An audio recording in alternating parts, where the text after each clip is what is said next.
All right, we live. Yep, we are live. Hello, ladies and gentlemen of the internet. Okay, we need to talk about the government shutdown because we are in day 2 of it. It started yesterday.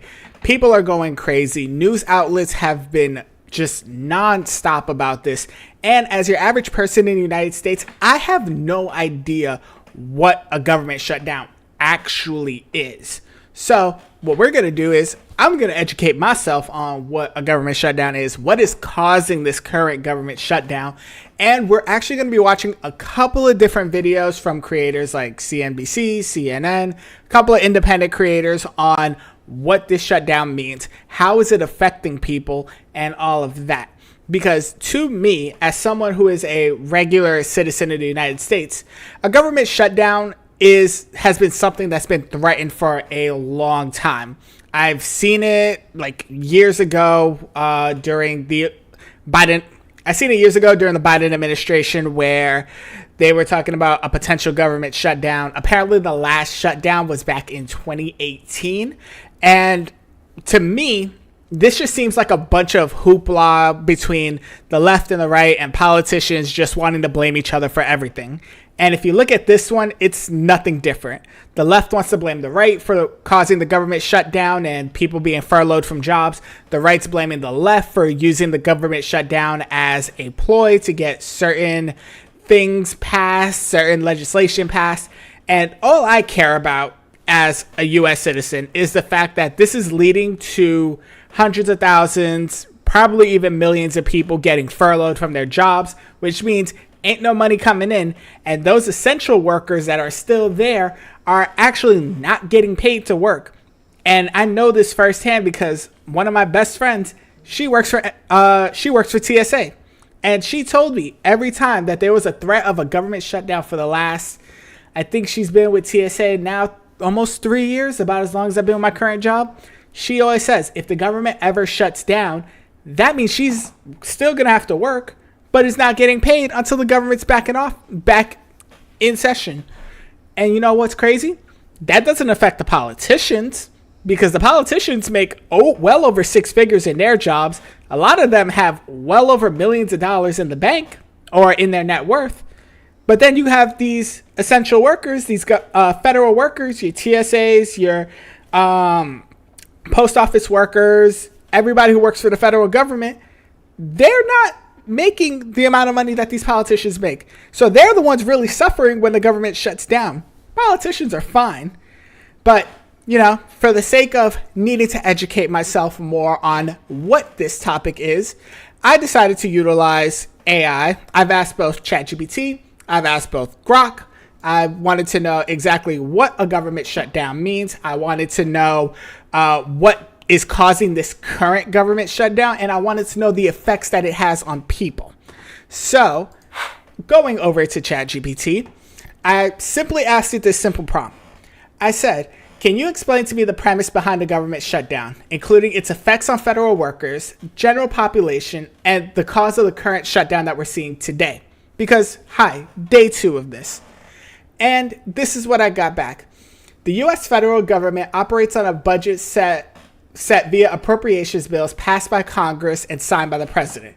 If Congress fails to pass or extend those bills or short-term continuing resolution, which is something you hear about over and over again, then the government has no legal authority to spend money for many of its functions. It's basically what ChatGPT is trying to say is that every year the government has a budget and they have to approve said budget before they can spend money.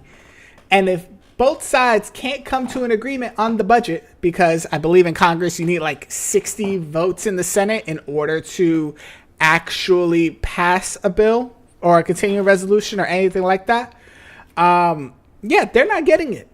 So that's what causes this, The key legal backbone is the these are words that I don't even know. The Anti-Deficiency Act, which generally prohibits agencies from obligating or spending funds in advance of its appropriation. So when funding lapses, many operations must stop or scale down. Meaning, if budget ain't passed, you don't got a right to spend that money. And if you can't spend that money, things got to slow down. Okay, easy to understand so far. Not everything shuts down. Agencies and functions deemed essential or exempted, including national security, law enforcement, air traffic control, others get furloughed. That is, employees are sent home without pay until funding is restored. And those essential workers actually still have to continue working and doing their jobs. Air traffic control, law enforcement, like I said, TSA has the same thing. But they don't get paid until the whole thing is resolved. At least that's according to what my best friend told me, who works for TSA. So, in short, without funding, lots of federal work stops, essential services carries on, and non-essential work gets a forced pause. Okay. Effects on federal workers, the public, and the economy. So, breaking it down by group. Furlough versus exempted work. Workers in non-essential roles are furloughed, told to not work until funding is restored. Workers in essential roles must continue working, but often without immediate pay until Congress fixes the fundings. Now, I know what a lot of people want to say when it comes to this. Oh, but they'll get that pay back retroactively once government funding is restored. That's all well and dandy, but here's the thing. Rent is still going to be due on the first no matter what. Bills are still going to be due. You may be able to call some people that you owe money to bill-wise and say, hey, I'm a federal worker. I've been furloughed. There's no money coming in. And sometimes they'll be nice and, waive any fees or won't disrupt your services because of this. But a lot of them will, because if there's no money, there is no service. So unfortunately, the government deciding to shut down affects these workers' day-to-day lives. But let's keep going with this. Back pay and hardship.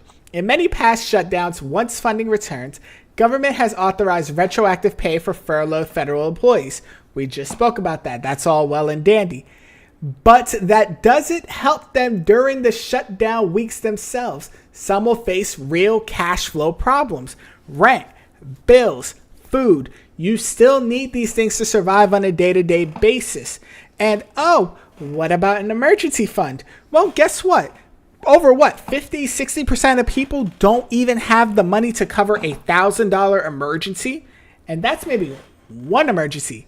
Probably a car problem, a quick health scare, things like that. We are talking about people who will end up going days, weeks, maybe even months without a paycheck from their jobs. And what are they supposed to do? But keep it going. Benefits and job status. Benefits like health insurance often continue during a shutdown for many employees, which means there's some employees that it probably doesn't. Though administrative support may be strained, employees may be eligible for unemployment compensation under certain conditions. Now, I wonder what those conditions actually are. Do you have to be furloughed in order to get unemployment, meaning you were sent home and you're not working? Because I have a hard time believing that if you are deemed an essential employee, that you got to go to work without pay, come home, and that you could collect unemployment benefits. Because the way the government is probably going to see that is that you're double dipping, because you'll get the retro pay and the unemployment benefits. So I don't think that that's going to work. So what else? If a shutdown is prolonged, there's risk of further negative consequences, morale, retention, delays in promotions, etc. Now, this is something that we're going to talk about later, because a lot of the videos, or at least two of the videos that we're going to be showing today and reacting to, has to do a lot with President Trump's plan to... Sorry, I realize this is so loud. Hold on. Okay, I think that'll work. So a lot of this has to do with Trump's plan to essentially minimize the government, meaning that if the government shuts down, and it's a prolonged shutdown, some people that are federal workers will probably just say, screw this, I don't need this job, I'm going to go find something else. Which, who does that benefit? The president, who came into office wanting to shrink the size of the federal government and agencies that were deemed like non-essential, really.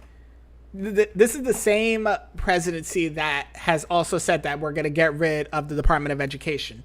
Now, I don't lean too heavy one way or the other. I don't normally like to get into politics, but you have to know like some of the intentions of politicians at times, because they're the ones that affect our day-to-day lives in this country. So if you tell me that there is a government shutdown and it could be prolonged, and there's a chance that people will quit their jobs while they're going through this process, well, that's giving the administration exactly what they want. That is shrinking the government. So is this like something that is planned? Is this something that is done on purpose? It's a possibility. You can't say that, oh, the government automatically does not want to go through any kind of shutdown. They don't want to furlough employees, because it may be true on the surface, but deep down underneath, if it is getting to their overall goal, then they'll just be like, hey, a win's a win for us. But let's keep going. All right. General population. So this is the one that people need to start caring about, because I'm talking about like the federal employees and all of that. This does affect you and me as well. So general population and public services. Shutdowns ripple through everyday life. Here's what commonly happens. Disrupted services is number one. Many federal agencies' operations slow or stop. Permitting, licensing, non-emergency functions, research, regulatory, enforcement. But I really want to talk about permitting, like real quick before we move on. Because didn't we just have like a raging wildfire in California? Isn't there a bunch of people who lost their homes because of that? Is there people who are trying to rebuild their homes? Well, guess what they won't be able to get now if the government is shut down, or actually because the government is shut down. They will not be able to get permits or licenses in order to do the work. So a process that already takes forever is now going to take even longer. Programs with non-mandatory funding, WIC, nutrition assistance programs, may quickly run out of money. That means everybody who is on WIC, who is on food stamps, if the shutdown is prolonged, then that means no money's coming in. No money's coming in. That means no money needs to go out. So I don't even mean to say no money's coming in. I just mean like there's no money to go out, which means some people's food stamps may get shut down. But I feel like this program is so funded that it would take a very prolonged shutdown in order for that to happen.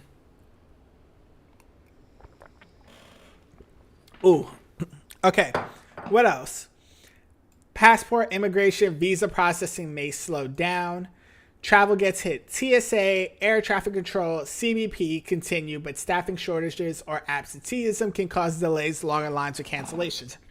Now, it already feels like it takes long to travel. The airline industry will likely take a hit if this is prolonged, because there's only but so much time that air traffic controllers and TSA can take working basically for free. Like, they're going to work this little bit of time thinking that it's just going to be a couple of days, a couple of weeks. But if you get to that month and further and there's nothing, no money coming in, a lot of them may quit. And air traffic control is a good career, but when you're not getting a paycheck, it's easy to leave. So a lot of this that we're seeing, at least from ChatGPT, is about how it affects both the federal workers and us as a general population, because the federal workers are not making money. The federal workers are not working, or they're either not working or they're not making money while they're working. And unfortunately, that trickles down to the everyday person, because if they're not working, our services get slowed down. If they're working for free and end up quitting, our services are completely stopped. But don't take my word for it. I'm just a guy on the internet. Why don't we take it to some bigger creators? So Grok is pretty much going to tell us the same thing. I asked Grok what was this all about, and this was really over a healthcare plan that the Democratic Party wants to add into the continuing resolution. And the Republican side, the majority side, when it comes to the Senate, don't want to do it for a variety of reasons. I don't get too deep in the weeds over that. All I want to say is this. Why are we dealing with issues in Congress all the time where Congress wants to add a bunch of stuff in one bill or one package with like a bunch of things in it? I am a believer, as someone who is not entirely on one side or the other, that we do need to have single issue bills where the healthcare bill, we need that on its own so we can discuss it, we can read through it, because as people like you and me, as voters, we should have the right to see exactly what these packages are and not get scared off by the fact that it's under a thousand pages worth of stuff. Keep it to one page. Not one page. Keep it to one bill. Make that public so we can see it. And so Congress, y'all can talk about that separately. And then the continuing resolution be its own thing. Why? Because we need the continuing resolution in order to keep the government funded, even temporarily, so that way y'all can get this budget intact. And then we can tackle the healthcare issue separately. I don't care what is in that healthcare bill that's stopping this whole thing. I care about the fact that there are people that are working for free, if not working at all right now. So, government, fix your stuff. But I will leave it at that point. So, don't take my word for it. We have a couple of video options here that we'll take a look at. Ooh, this was something else. And the first one we're going to dive into is from the Money Instructor. We're going to talk about the government shutdown, how it affects things like paychecks, benefits, services, how all these things are going to be at risk. So let's get right into this video. Good to see you here. Let me ask you, did you know that since 1976, there have been about 20 funding gaps in the U.S. budget process, but only around half of those actually turned into full shutdowns, where large numbers of federal workers were furloughed? And sorry. This is the part that I keep saying. The government shutdowns, it's been something that's been a threat in Congress for years. We haven't seen one since December of 2018. But if you turn on any news outlet, no matter who's in power, whether the Democrats are in power, whether the Republicans are in power, whether we're having a Democratic president or Republican president, you'll always hear about, oh my gosh, there's going to be a government shutdown because these two sides can't get into an agreement on the budget or about certain resolutions being in there. And I'm just like, you all work for the same country. You all want the same thing overall, and that is for the United States to succeed. Why do we constantly get into this thing every year, 2 years, 4 years, where you want to cost regular Americans their jobs because you want to have a pissing contest between the two sides? Never fully understood this. Here's the part that surprises a lot of people. Every single time it happens, the effects ripple out far beyond Washington. We're talking about paychecks, services, and everyday life being thrown off balance. It's not just a headline on the news. It's something that can touch your family, your neighbors, or even you. So stick around with me, because understanding how I didn't realize that this was like really just the ultimate AI video, so I do apologize if AI content is not your thing. But we're gonna go right through this video and then we'll move on to the next topics. But I'm still gonna be giving my 2 cents as we hear along about this. This works and what it really means can help you feel a little more prepared for this. Before we get too far, let me ask you a simple question. Have you ever personally felt the effects of shutdown, like waiting longer for something you needed, or maybe knowing someone who missed a paycheck? I'd love for you to share that in the comments. It really helps others see they're not alone. So let's start with what exactly a shutdown even is. The government runs on money that Congress has to approve each year. Think of it like paying the electric bill. If you don't pay, the lights go out. In this case, if lawmakers can't agree on a spending bill, funding stops for what's called non-essential operations. That doesn't mean the whole government disappears, but it does mean a lot of things grind to a halt. Now, what does this mean in real terms? Well, for federal workers and members of the military, it often means missed paychecks. Many of them are still considered essential, which means they must continue to show up for duty even while their pay is delayed. Think about TSA agents at the airport, air traffic controllers, border agents, or firefighters on military bases. The work continues, but the paycheck may not show up on time.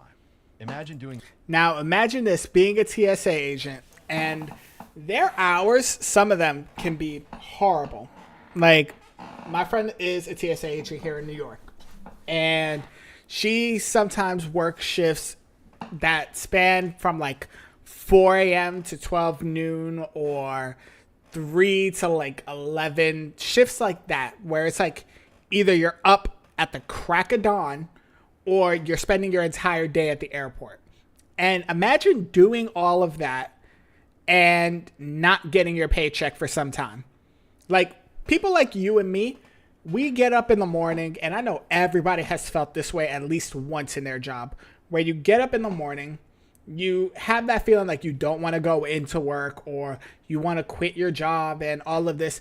But the thing you and I may take for granted is the fact that our paychecks are pretty much guaranteed, unless the company goes belly up that we work for. For the federal government, if Congress decides that they want to shut down the government and they can't come to an agreement on a budget, these people who are federal workers, while typically pretty safe in their jobs, don't get paid or get furloughed and have to go home until this is all resolved. So just imagine going through that and having your paycheck not only in the hands of your direct supervisor, aka your boss or your company, but also based on the federal government and their back and forth attacks against each other. A tough, stressful job, like keeping the skies safe and not knowing when your paycheck is coming. That's the reality during these periods. And it doesn't stop there. If you're wondering about Social Security, Medicare, or Veterans Health benefits, those still continue because they're funded separately. But here's the catch. The people who answer phones, fix errors, or process new applications may be furloughed. That means delays. So, yes, your check still comes, but if something goes wrong with it, good luck getting it fixed quickly. And guess what? That's one of the most common concerns I hear in the comments. People saying, will my Social Security check stop? The answer is no, but services slow down, and that matters too. Food assistance programs are another area that gets hit. SNAP, which provides food help to millions of households. Okay, I don't know about y'all, but to me, this AI content is boring. It's trying to play on emotion, and I don't check these videos. I just pick videos based on like if they're related to the topic, and then I just line them up and watch them for the first time the way y'all are right now.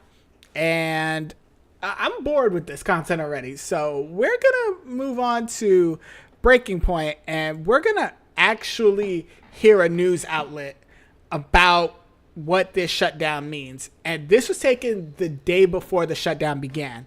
So I believe the shutdown officially was on the 1st. So this was on the 30th. Turning now to domestic politics, the government does shut down today at 11:59 p.m. Eastern Time. No end in sight. Now, currently, it does look like that's where things are going. Of course, things could change. There was a high-stakes meeting at the White House immediately after Prime Minister Netanyahu left.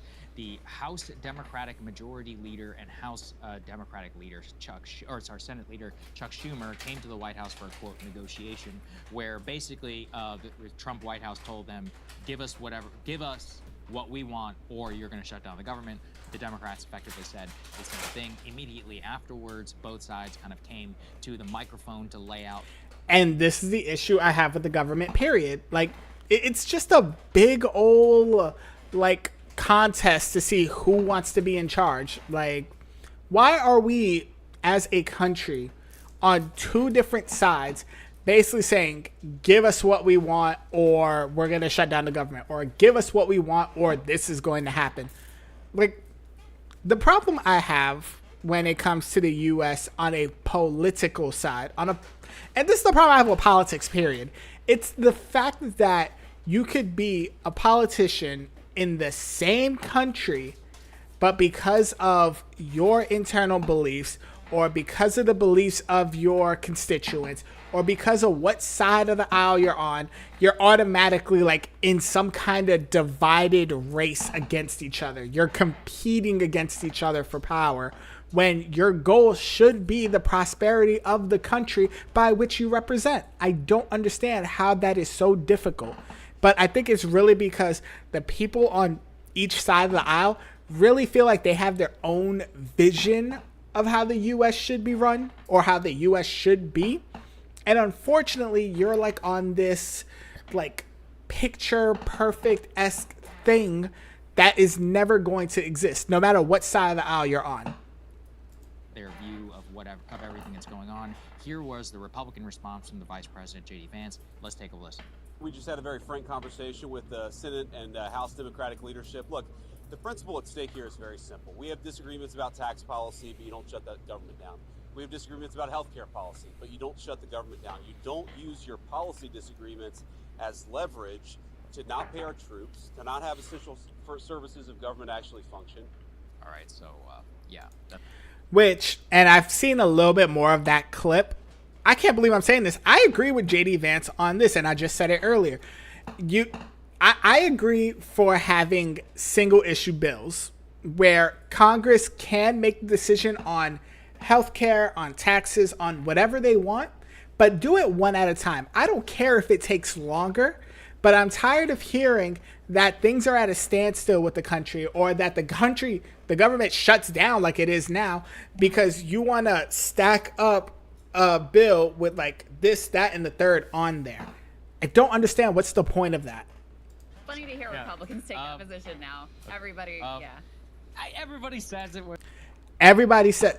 Sorry, let me also say this. While I did say I agree with J.D. Vance's take there, I also know that both sides of the aisle use this excuse every time. Like, I've seen it when the Biden administration was in power. I've seen it when the Trump administration was in power. I've seen it when the Obama administration was in power. Like, no matter who is in the seat, no matter who is in charge or in the leadership role when it comes to Congress, this excuse gets tossed around back and forth between both sides. That's why I equally criticize both sides of the aisle on this.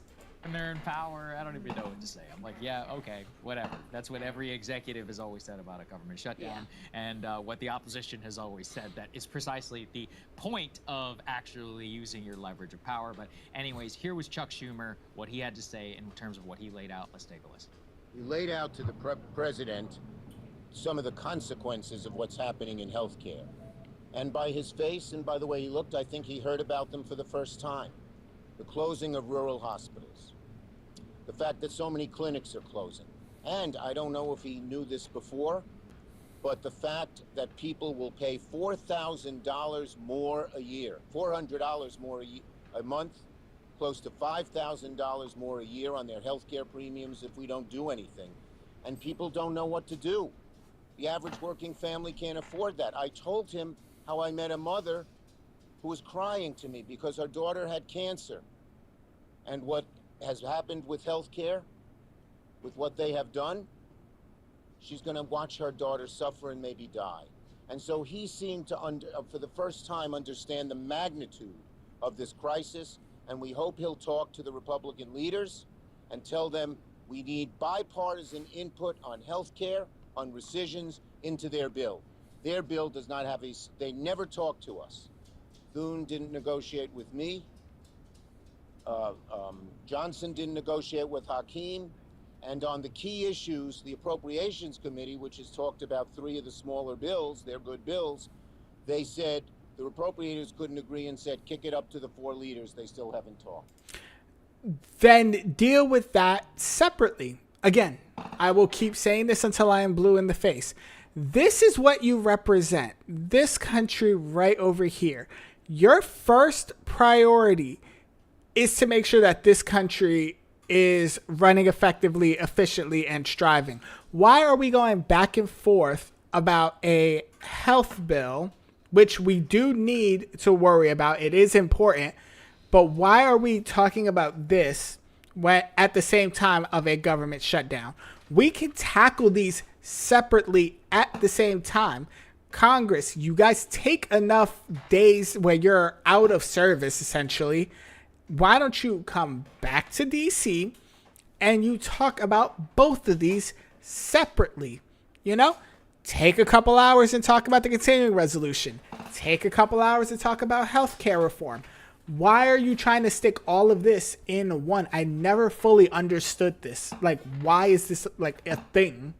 So there you go. The Democrats are centering here on healthcare and some of the consequences of the one big beautiful bill. But as we extensively discussed yesterday, they kind of backed their way into this. Basically, the base wants a shutdown, so they're going to shut down. So what they did is they poll tested their best messages, and they said, this is what we're going to shut down the government about. And look, I mean, you know, kind of smart. It's what the Republicans did in 2013 and elsewhere, and it does set up the stakes for some sort of high-stakes negotiations. The ultimate question, though, and that's where my money was, is...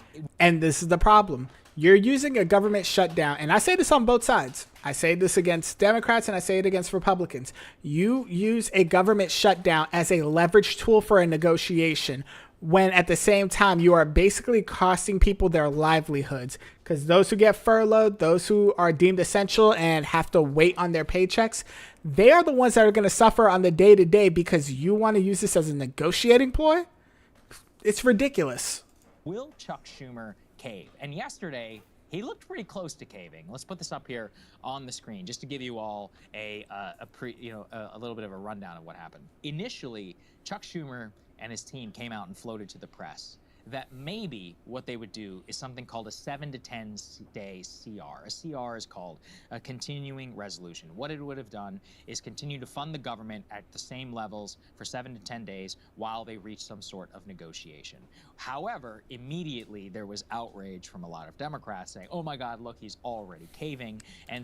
And I want to know specifically, is that outrage from Democrats as in everyday Americans, you know, the people that vote for these politicians, or is this from the Democrats in Congress? Because there is a very big difference. I'm pretty sure if I grouped up Democratic everyday voters, people in the US who work a day-to-day job, and I asked them, hey, would you support a 7 to 10 day continuance, because I'm not calling it continuing resolution. Like, I'm going to make this as simple to understand as possible. A continuance where the government continues to work, it's continuing to be funded, government programs continue to be funded, people who work for the government continue to get paid their regular checks for 7 to 10 days while Congress continues their little negotiations, or not. And I'm pretty sure a majority of them will vote in favor of that. I personally think it's the myriad of people we have in the government, in Congress, in the Senate, House, whatever you want to call it, who are Democratic representatives, basically people in government. How do I say this? Basically politicians. Sorry, I'm like losing my train of thought as I say this because I talk so fast. It's basically the politicians that are like, no, you're caving, you don't want this, da-da-da. And Chuck Schumer can be voted out of his position in favor of another politician, which we may see with AOC in the future. So that's what I really think this is about. I don't think it's voters that are saying that he's caving and whatnot. I think it's actual politicians saying this. He came out and he said, actually, I won't support a 7 to 10 day CR. He also bashed media speculation about that trial balloon, which he literally floated himself. But let's all just move past that a little bit. The point remains that the government's probably going to shut down as of right now. Again, we're recording this in the morning. Things certainly could change and they could cave, but that's where things are going. So now it becomes more of a question about the politics of it. As we laid out extensively, the Democratic base wants to shut down. They just want Trump to suffer. The Republican base also kind of wants a shutdown. What the Trump administration is setting themselves up for is they're like, hey, great, now we can just fire a ton of federal workers. They have total discretionary authority. They could probably figure out a way to keep ICE and the military going. They don't care, right, about government services and the rest. They're like, cool, this is actually what we want to do. We didn't even want to fund the Department of Education. So it'd be kind of like a return to Doge almost in the initial days of the administration. Ooh, I gotta take a break from this. I will be right back. I gotta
Okay, I'm back. I had to take care of some stuff. All right, let's get back into this video.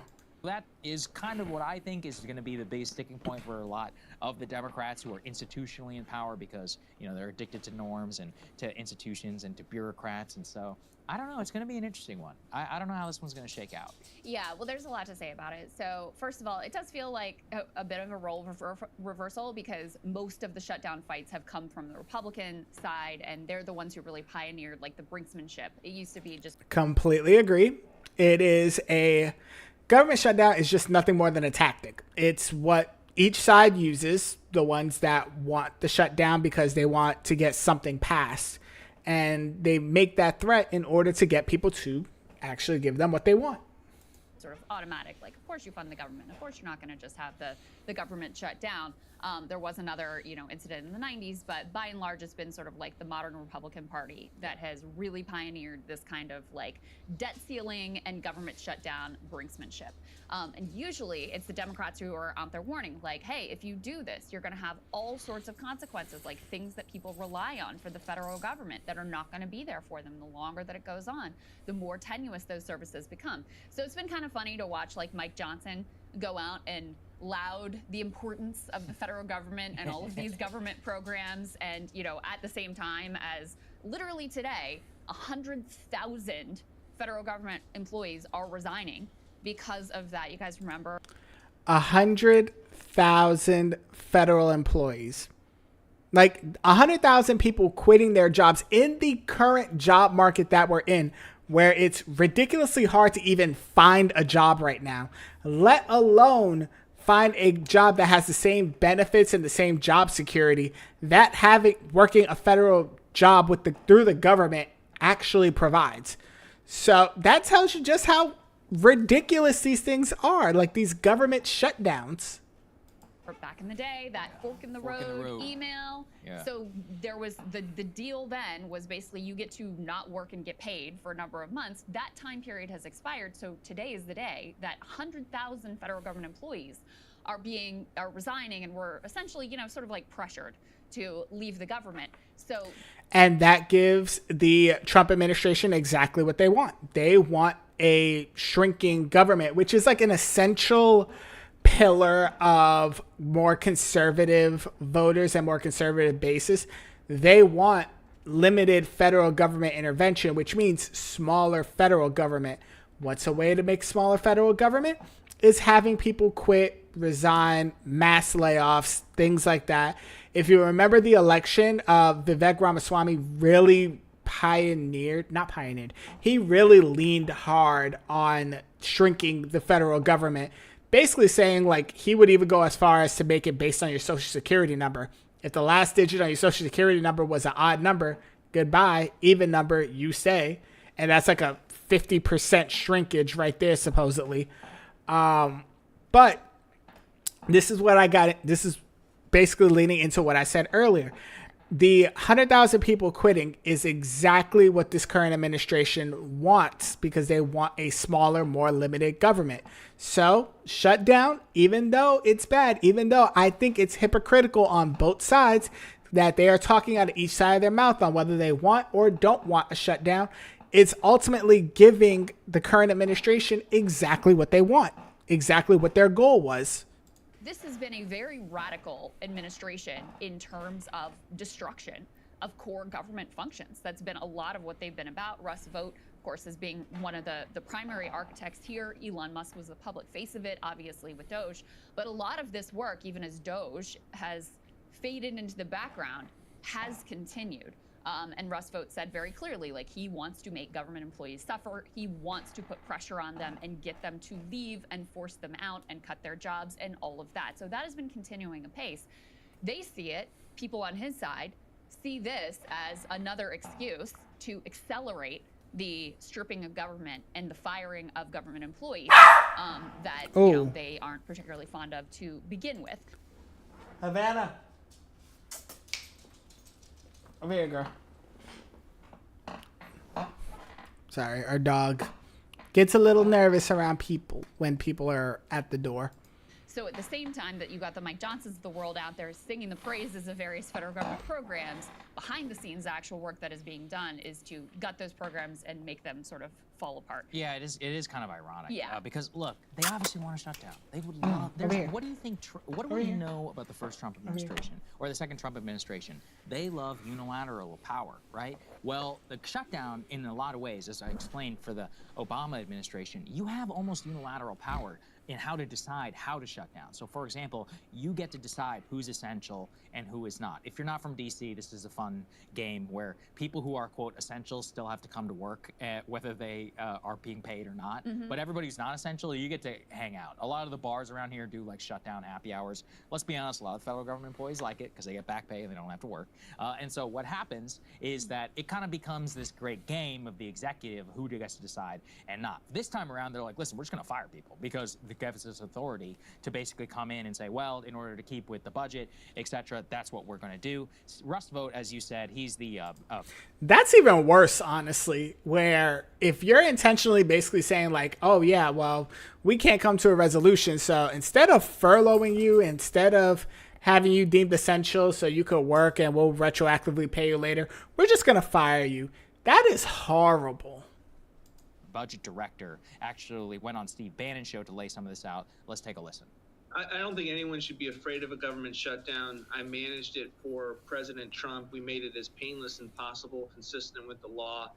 And it's actually what's necessary to pass these bills individually, is because how else are you going to get moderates to vote for spending cuts if they're not up against the fact that they need to pass these things to get out of a shutdown themselves? So I think there should be no talk about a stopgap measure at this point. They need to be focused squarely on moving these bills. So there you go. We're not afraid of a shutdown. They're going to use... So it's actually a question of politics. The politics of this initially are actually pretty interesting. Let's go ahead and put C6, please, up on the screen. So there was some initial polling that was released here that shows, with the 48 hours to go, quote, Republicans haven't entirely won the blame. Wait, hold up. Scoop. New polling shows more voters will blame Republicans over Democrats if a shutdown happens. Comes as both sides today are staying the course, convinced they'll win their message with less than 48 hours to go. More voters will blame Republicans over Democrats if a shutdown happens. Why? Because Republicans are the ones in power. They are the ones that have the presidency. They are the ones that have the majority in, is it in the Senate or in the House? They have a majority in one of the two sides of Congress. And of course, most of the Supreme Court is nominated or voted by Republicans, whatever. So if something goes wrong, everything becomes a Republican's fault. The same way, if we have a Democratic president, like we did with Biden and his administration, everybody blamed the Democrats for everything. Why? Because we had a Democratic president in office. And then when you have a case where the presidency is one party, Congress is majority another party, then everybody starts blaming each other and nobody knows what role does what. And it's one of the most annoying things when it comes to politics. What's going on here? 2 Delta. Whoa. This is going to be the longest 4 years of our lives. Maybe it's Sorry, I'm reading something because my girlfriend sent me a TikTok about a plane, 2 Delta passenger planes collided in a terrifying smash in a New York airport.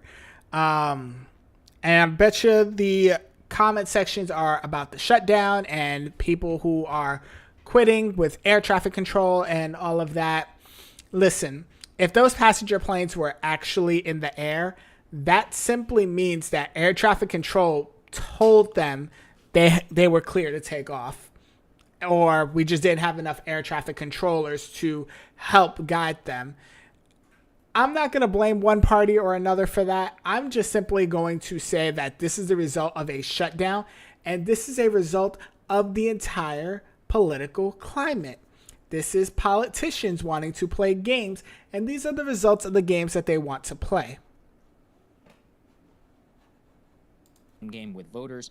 A new Morning Consult poll that was shared with Playbook reports that 45% of voters are more likely to blame Republicans if there's a shutdown, compared to 32% blaming Democrats. That's some 13-point margin. The split does get wider when looking at independent voters. going back to this split, we shouldn't even have this split. 100% of us should be blaming 100% of our politicians if, when, or while there is a government shutdown. Now that there's a shutdown, I blame 100% of our politicians. Why? Because they want to push to get certain things that they want passed, and some people don't want to get them passed, and now we have to deal with the consequences of the ever-loving fight between red and blue, Democrats, Republicans, politician A versus B. Who would be more likely to blame Republicans by a 17-point margin. This was some 2,000 voters that were surveyed last week. Quote, as is nearly always the case with shutdown, all parties will come out looking worse, at least for a brief period of time, was what they said. Republicans should also understand there's a palpable perception amongst voters that their majority status in Washington renders them responsible. This is something that Democrats always have to contend with under Obama as well. GOP voters, they say, are more likely to blame their own party than Democrats are. Of the people surveyed, 33% of GOP voters would blame Republicans, 22% would say they would blame the Democrats. Democrats say that they have been banking their shutdown strategy on a thesis that voters will blame the party in power. Democratic leaders have seen a similar trend across their polling and heard from voters on the ground. They are in charge. They have the House, they have the Senate, they have the president. I didn't need a poll to believe that part about people are more likely to blame the party in power for a government shutdown. That is just common sense. If you really pay attention to how people are when it comes to politics, every time something goes wrong, they blame the party that is in charge of the White House. I watched for 4 years during the Biden administration. Every little thing was Biden's fault. It was the Biden administration's fault. I've seen in the last, year or however long Trump has been president, everything has been, it's the Trump administration's fault. It's Trump's fault. It's the right's fault. We as people are just going to constantly blame whoever is in power for every little thing, even if it's another government entity that makes these decisions. Any law that gets passed, any budget that has to get passed, it doesn't come from the White House. It comes from Congress. And nobody wants to blame Congress for some strange reason. That means that they're the ones who have to push the government. And then finally, the Democrats finally centered on the healthcare issue as the one that is the most poll tested for what they eventually come around to. There's a couple of big question marks here for shutdown politics. First is who gets the initial blame. Now, initially, from what I remember covering the first shutdown under Donald Trump in 2018, it was kind of like relatively equal. What eventually became a problem for Trump was a 35-day shutdown is, even though it was the Christmas season, people get sick of not having government services. And, you know, the federal government is the largest employer in the United States, which means that some 2 million people were going without pay for a month, especially during the Christmas season, right? And so it was starting to have all kinds of problems, and people were getting real sick of it, and that's eventually why Trump caved. So it's actually a real question on the Democratic side of whether they can stand up to a different administration this time around, which is basically going to use it as carte blanche to do whatever they want. Now, the Democratic base, I think, is probably radicalized enough to say Trump is going to do whatever he wants anyways, so don't cave. The Republican base also is one which is like, hey, great, we can continue to do mass deportation and fund the military. We don't give a shit about the Department of Education or the Department of Transportation. The risk will be probably something external. I mean, we're going into hurricane season, so you've got this whole National Weather Service problem, which was already having issues going into this. You just never know what some sort of external event. Imagine this. The National Weather Service gets defunded. Everybody's furloughed.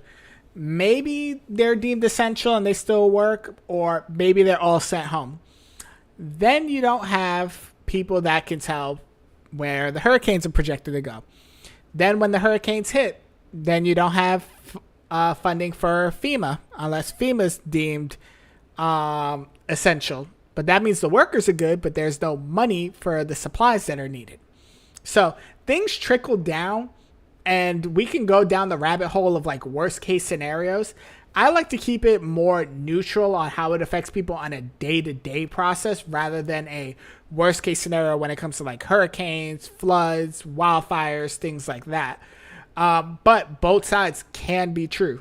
And that's when the shutdown politics can become very dangerous. There's also, we've always, people always point to this, but it is a real risk. Remember TSA and all these other, sometimes during shutdowns, you can have huge like airline delays, FAA, air traffic control, all kinds of crazy things can start showing up in people's lives. National Park Service, Obama famously shut all the parks during the shutdown. So it can start to show up in your life very quickly, actually, if the administration wants it to.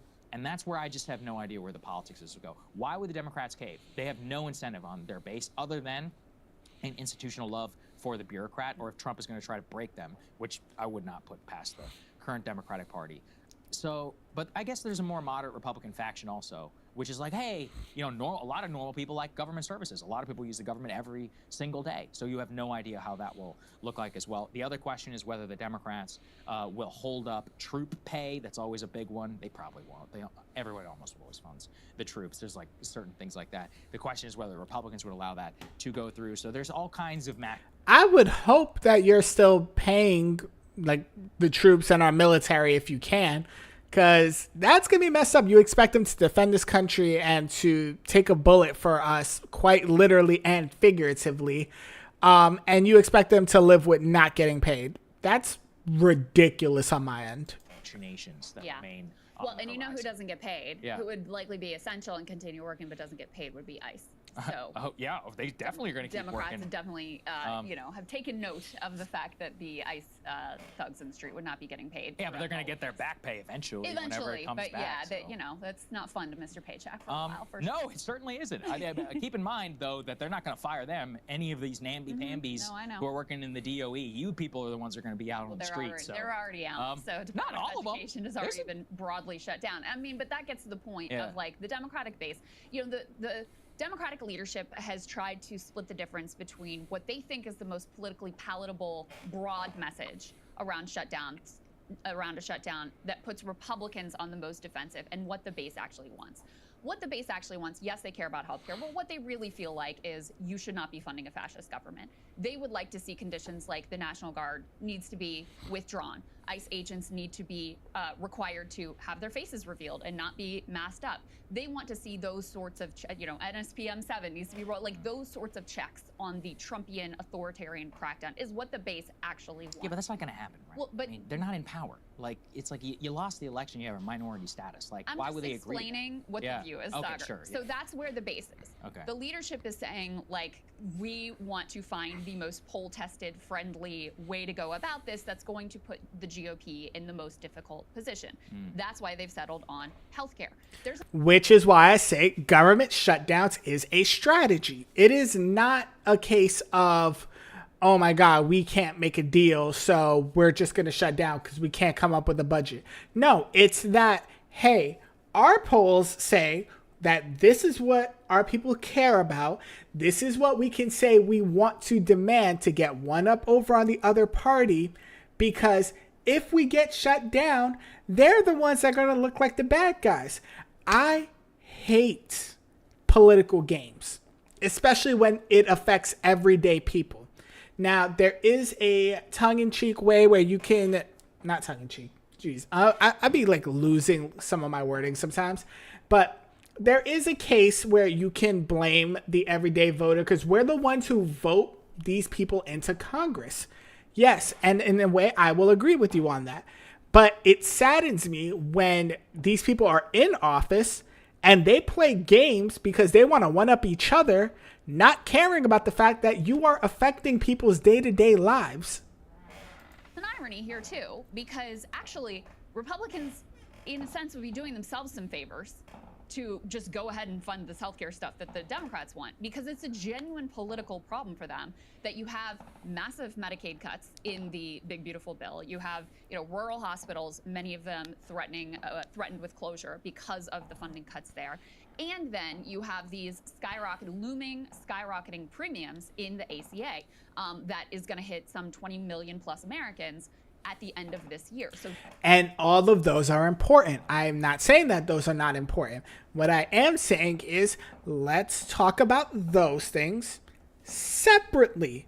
Let's keep the government going. Let's keep getting our federal workers paid. Let's come up with something, even if it's a 7 to 10 day extension. And then we can fight over this part and try to get this resolved. But you're using healthcare, and you're using people's healthcare not as a way of trying to get a resolution sorted out because you really want to fix the issue. No, you're using that as a pawn to try to win over the other side. That is what the Democratic Party is doing. That is things that the Republican Party has also done when they would use shutdowns to their advantage to get things that they wanted to do. Both sides of the political aisle do it, and it's ridiculous. That is coming really soon, before the midterm elections. So there are a number of Republicans who look at this landscape and are like, we actually do need to do something about healthcare. But their argument, you even heard it there from J.D. Vance, of like, oh, well, we can negotiate for it outside of this. You shouldn't be using the shutdown to get your healthcare way. But in any case, that's what makes it a difficult political question for them, because it is actually a problem for them politically. Havana.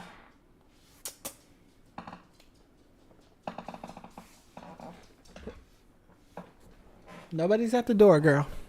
Nobody's there. That people's healthcare costs are going to be going up, and their local rural hospitals are going to be threatened with closure because of the actions that they've taken. Now, do I think that means that Republicans are going to like cave on that? No, not at all. But it is an intelligent place for Democrats to sort of like place their chips in terms of the messaging. I think the natural landscape, the natural political landscape sort of favors Democrats, number one, because they're not in power, and number two, because people associate shutdown politics and chaos more with the Republican side. But Republicans and Trump are much more effective messengers, much more disciplined messengers. They have much more backbone. They're much more clear. They're much more willing to, they're better at this, right? So that gives them, that's why it becomes kind of a toss-up who's ultimately going to win in the battle of public opinion, because Democrats have some natural advantages here, but they have Chuck Schumer as a leader who is already, his denials notwithstanding, already trying to look for a way, an escape hatch out of this, where he can look like he put up some sort of a fight, but didn't rock the boat too much in a way that is uncomfortable for him as someone who is not a boat rocker. Obviously, I'm biased, but to me, Jeffries and Schumer just look incredibly weak. Like, and I think a lot of the Democratic, like, to me, I think that's just a factual. Okay. I don't even think that's bias. I think that's just factual. Because the healthcare, the way they're talking about it, I'm like, oh, God, just shut up. You know, it just looks like it came out of some polling memo that was put on your desk. I agree with Sagar. I believe that's how you pronounce his name. I've seen him all over Boiling Points. I've seen him on Flagrant Podcast. I've seen him, I think, on the Iced Coffee Hour as well. I agree with that. Yes, they look weak, but also just shut up. Let's just get this going. Like, get everybody back to work. Stop making this like a big spectacle that it shouldn't have to be. I don't know. I just think that, and at the end of the day, I mean, look, I get it. You know, like, oh, we want to, stop ICE. It's like, well, win an election. Well, it's not going to happen. So, like, that's where it just seems that the Democratic base, I don't know. I mean, in some ways, it's a lot like the Republican base back in the 2000s, where Obama what did he say to Eric Cantor? He said, elections have consequences, famously during a shutdown fight. In a way, that's true. It's like, dude, if you lose the election, you can't just come around demanding that the country be run exactly the way that you want it to be run. On the other hand, they got a lot of what they wanted out of those shutdown fights. I mean, do you remember the whole, what was it called, budget sequestration? But that's not what they wanted, per se. They were out of power, right? In even more dramatic. I mean, they were out of power in a more dramatic way than the Democrats even are right now, and they still were able to effectuate some of their goals and get some of what they wanted by using these power politics. Because the reality is Republicans do need Democrats in order to fund the government. Yes, that's right. Now, the other dynamic to keep in mind here is, like, there are some Democrats. So part of why, the reason why Schumer immediately came out after the backlash and was like, oh, I don't want a 7 to 10 day CR, wasn't because of what the base wants. It's because there were Democrats, elected Democrats, in the House and in the Senate that were like, what the hell are you doing? Absolutely not. There you go. There you go. This is what I was saying. It's not the voters that are saying that you have no backbone or that Schumer is being weak. It's the politicians themselves. Holy cow. It's like if you actually open your eyes and see what these politicians are doing, you can tell when they're feeding us BS and when they're doing stupid things because they want to get their way. Holy cow. It's like it's common sense or something. And so, but you only need 7 Senate Democrats to be able to pass this bill. It's just not that many. So if you can make a few of them a little nervous, that's all you really need as a Republican to be able to ultimately get this done. You want to know how to make a congressperson nervous? They have to be up for re-election in November. If they are faced with the threat that they will be voted out, they will do whatever they need to do to keep their seat. So if enough people in, let's say, New York or in Montana even, or in Michigan, if enough people are federal workers and are pretty much laid off of work for enough time, that politician is going to start sweating about the idea that, hey, my constituents are threatening to vote the other way because they haven't seen a paycheck in X amount of days, weeks, months. Like, that's how you get that's how you get politicians to move. But if they feel like their seat is safe, if they feel like their control over power is secure, they will drag their feet for everything. That's why everybody believes Congress drags their feet on so many things, because unless they're up for election or unless they're up for re-election, they don't have to make any moves. They can just sit around, blame the other party, and say that is it. So, you know, the fact that Schumer's already looking for the escape hatch here and trying to figure out how to back down from the shutdown threats, I think is very revealing, even though he's now denying this particular mechanism is on the table. It also gets to my grassroots point that I made yesterday. I don't see, like, are there groups out there calling for a shutdown? Yeah. So, because, yeah, but not in a high profile among them. way, right? Like, this is the thing people need to remember. During the Obama administration, when those Republicans were going for a shutdown, it was, imagine, like, Fox News, you know, the entire Tea Party apparatus, all of the conservative radio hosts across the country, Eric Erickson, Rush Limbaugh, all these people, it was one message: shut it down, shut it down. Like, they had the apparatus, they had the calls. I don't see that right now. Maybe I'm biased. You know, obviously I don't watch MSNBC. I don't engage as much, but even the liberal pundit class, I don't see in a full-throated way. I mean, we had Ezra Klein, for example. Remember, he's like, well, I think shutdowns are terrible, but, you know, maybe we should shut it down to show. It's like, dude, what? Just say shut it down. Like, it's a much more clear message. Like, the pundit class, I don't see the MSNBC class and others united in a fervent message. Okay, I'll say this, and this is probably an unpopular opinion. The reason you don't see it from, like, an MSNBC or maybe even a CNN, pretty much news sources that lean either to the bit or all the way left, is because they're afraid of offending people. Fox News or any kind of right-wing, lean to the right kind of news organizations, they are blunt with it. They will tell you, we need to shut down or shut it all down.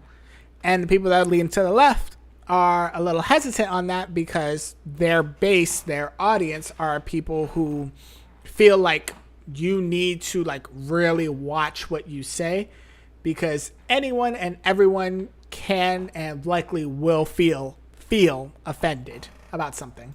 Discipline.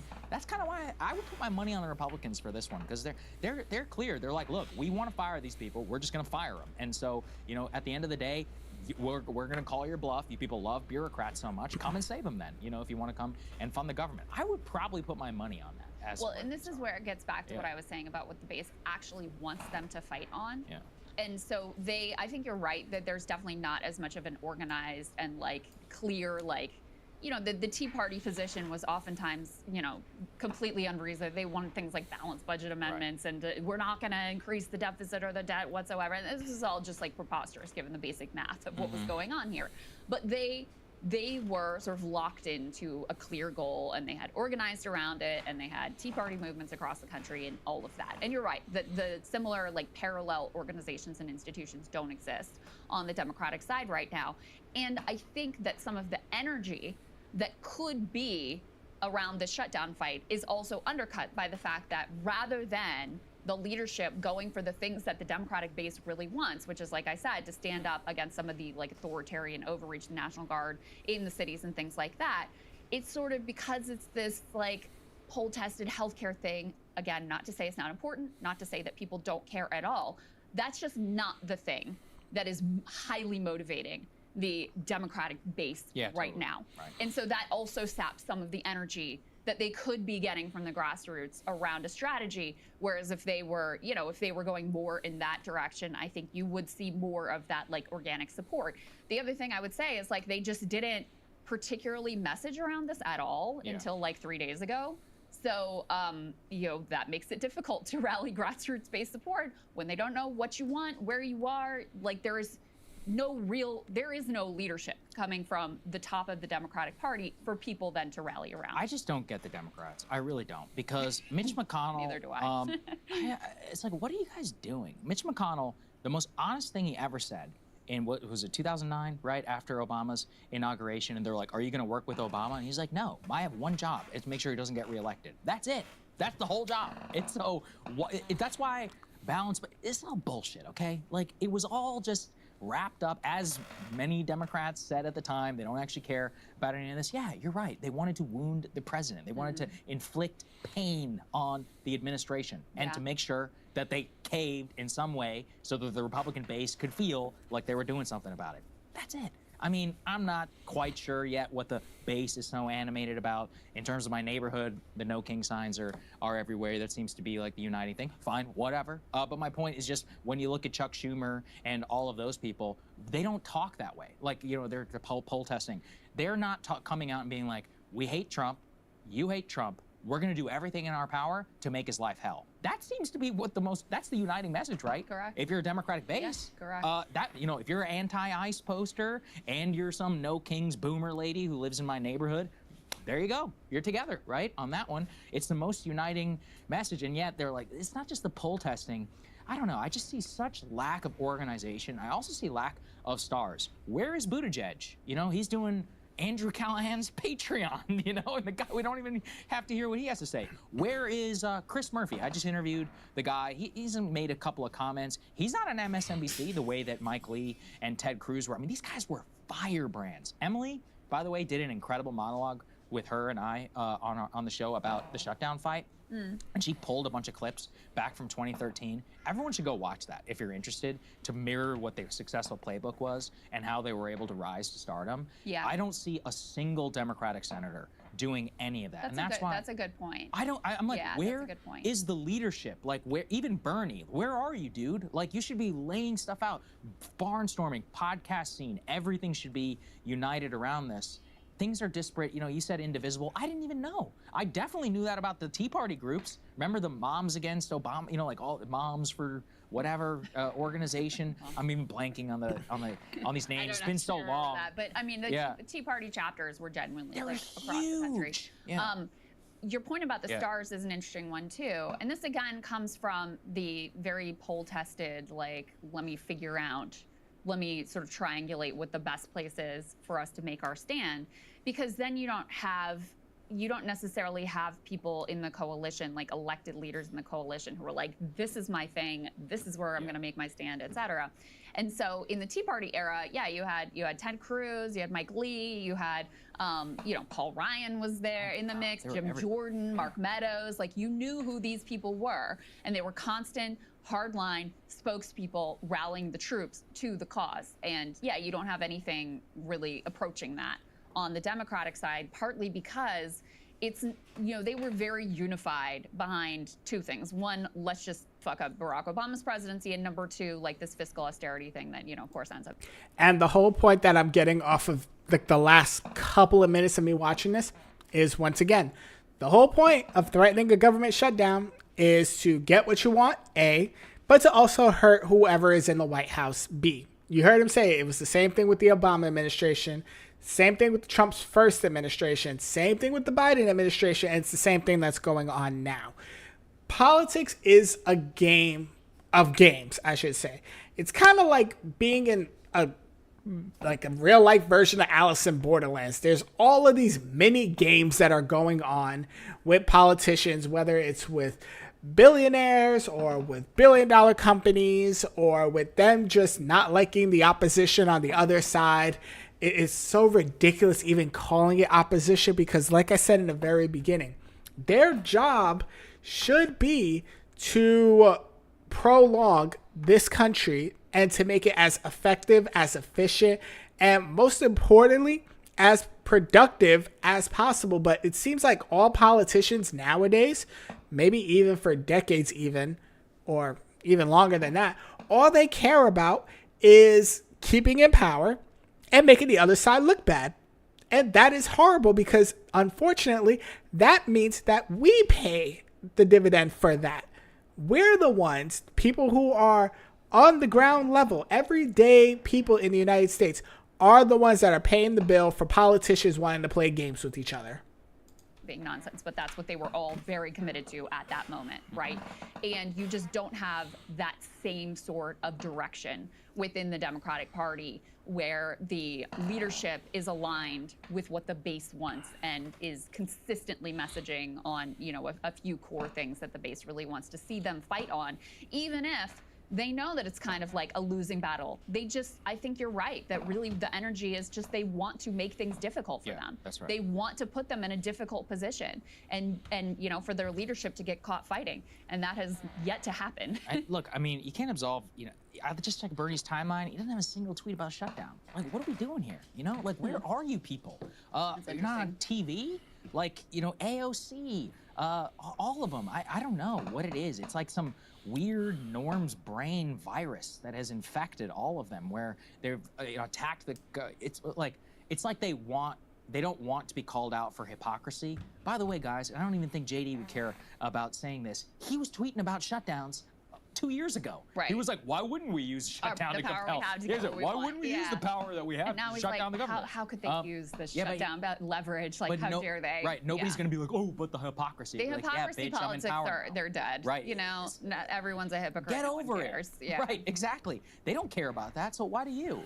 Where are you? You know, I don't know. If I was one of those, you know, boomer women who I live around, I would be so mad at Chuck Schumer and all those people right now. They are. Like, what are you doing? Well, and that's Nothing. the thing is they are. Yeah. You know, that's what's really different right now is people really liked Nancy Pelosi. Like the Democratic base really liked Nancy Pelosi, you know, and listen, in her absence, she's way better than Hakeem Jeffries. I can tell you that. Yeah, as a strategist, as a spokesperson, as someone who has the appearance of a spine, like she was a much more effective leader. No doubt about that.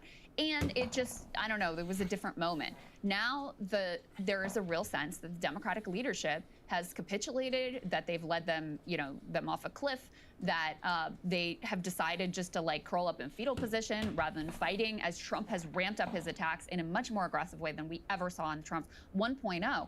And so there is a complete disgust and fury at Democratic leadership right now that is so different within the Democratic base. And that is going to express itself in some places. I don't know if it's, you know, I don't think it's going to be in the shutdown fight, but down the road in primaries, in terms of 2028, you know, the direction of the party, there is no doubt that that rage and disgust that the Democratic base has with their own leadership is going to be expressed and have consequences at some point, which is why Schumer's doing this, because he knows on some level that their grip on the power within their own party is at stake right now if they don't at least appear to try to do a little bit of something. He's looking a lot like John Boehner to me right now, so we'll see.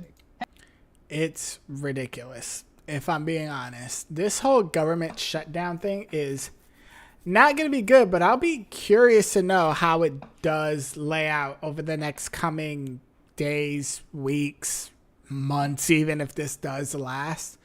But like everybody, at first, when I first heard about it, before my best friend started working for TSA, I thought, why would I care? Like, it doesn't affect me as a person on a day-to-day basis. But that's where this video here from CNN, which actually released, what's today, the 2nd? It released today. Why you should care about a government shutdown. And it's definitely an overperforming video compared to what they do. So let's see what they got to say about it.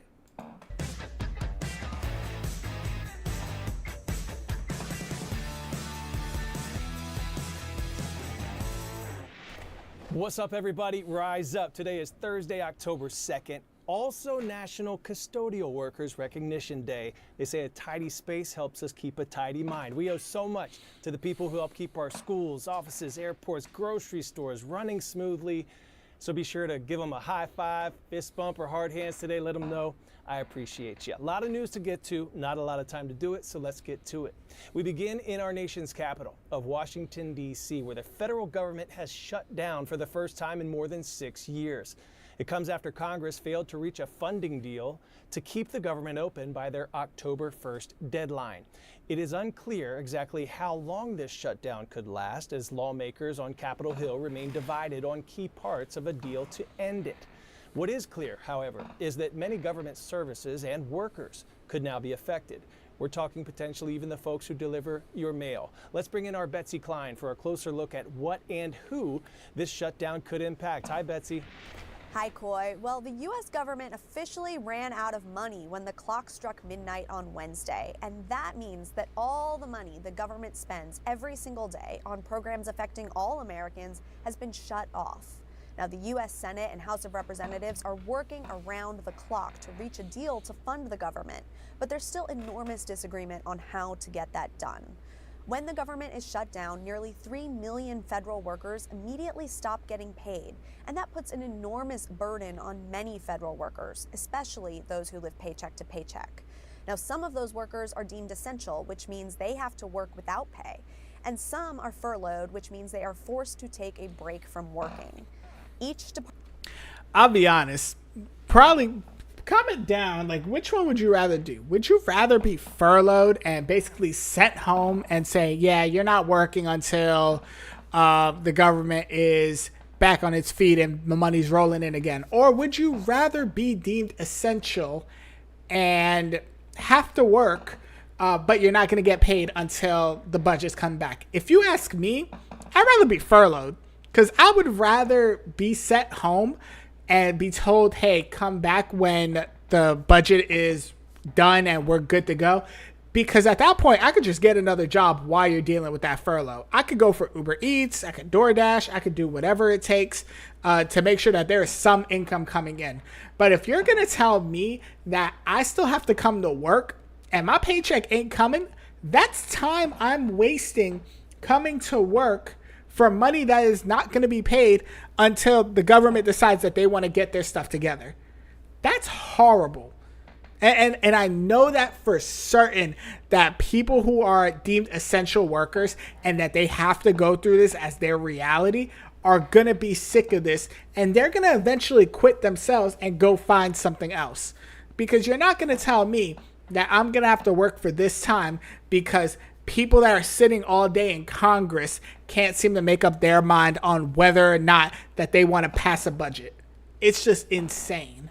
Department and agency has its own set of plans and procedures detailing who's essential and who isn't. Now, that can vary from shutdown to shutdown, but here are some examples. U.S. servicemen and women are essential workers, so they'll keep working without pay. Still, a shutdown could put national security at risk, since many of the civilian workers who support them will be furloughed.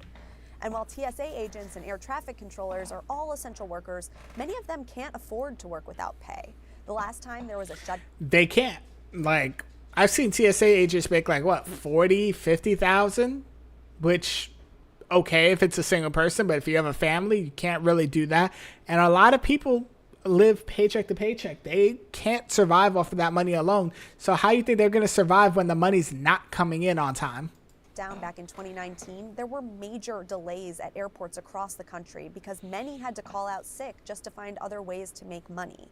And the court that provides marriage licenses in Washington, D.C. isn't processing those licenses right now, so you can't get legally married in the nation's capital during a shutdown. National parks are staying partially open. Open-air sites and trails will remain accessible to the public, but visitor centers and parks that require staffing, like the Washington Monument, are going to be closed. In past shutdowns, we've seen those surrounding facilities closed with trash piling up and toilets overflowing. all Smithsonian museums and the National Zoo have enough money to stay open until October 6th. A shutdown will also not affect zoo animal care. Those employees are essential. And there are lots of other impacts to services we all depend on. The key question now is how long this will last and whether Congress can come together and reach a deal. The last time this happened was back in 2019, and it lasted 35 days, Coy. Thank you, Betsy Clown.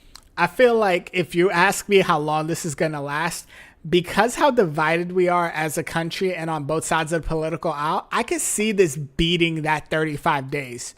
You could easily see this thing going like more than a month, maybe 45 days. But at that point, if it goes longer than that, you will start to see some very, very mad people out there.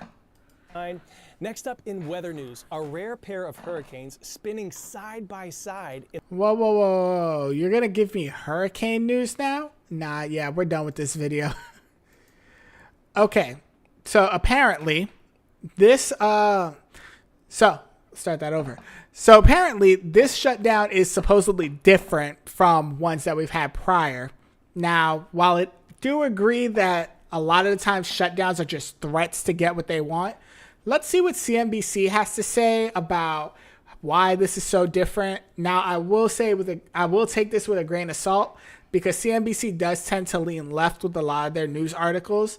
So the different may be about something that's like against the right and how it's their fault. But I'm going to go into this with an open mind and see what they got to say. Shutdowns are actually a bit more common than probably perceived. We've had 20 of these shutdowns. It's often just political brinksmanship. I think is really simply a response to showing that they're willing to fight Trump. The president's doing kabuki theater. He's threatening to fire a bunch of employees if we don't keep the government open.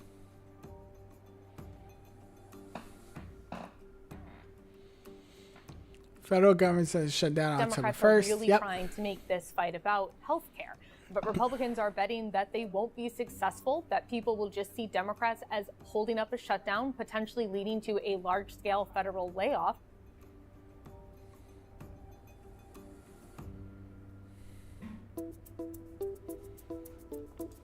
I have a feeling that everything that I've said in this entire live stream is about to be repeated.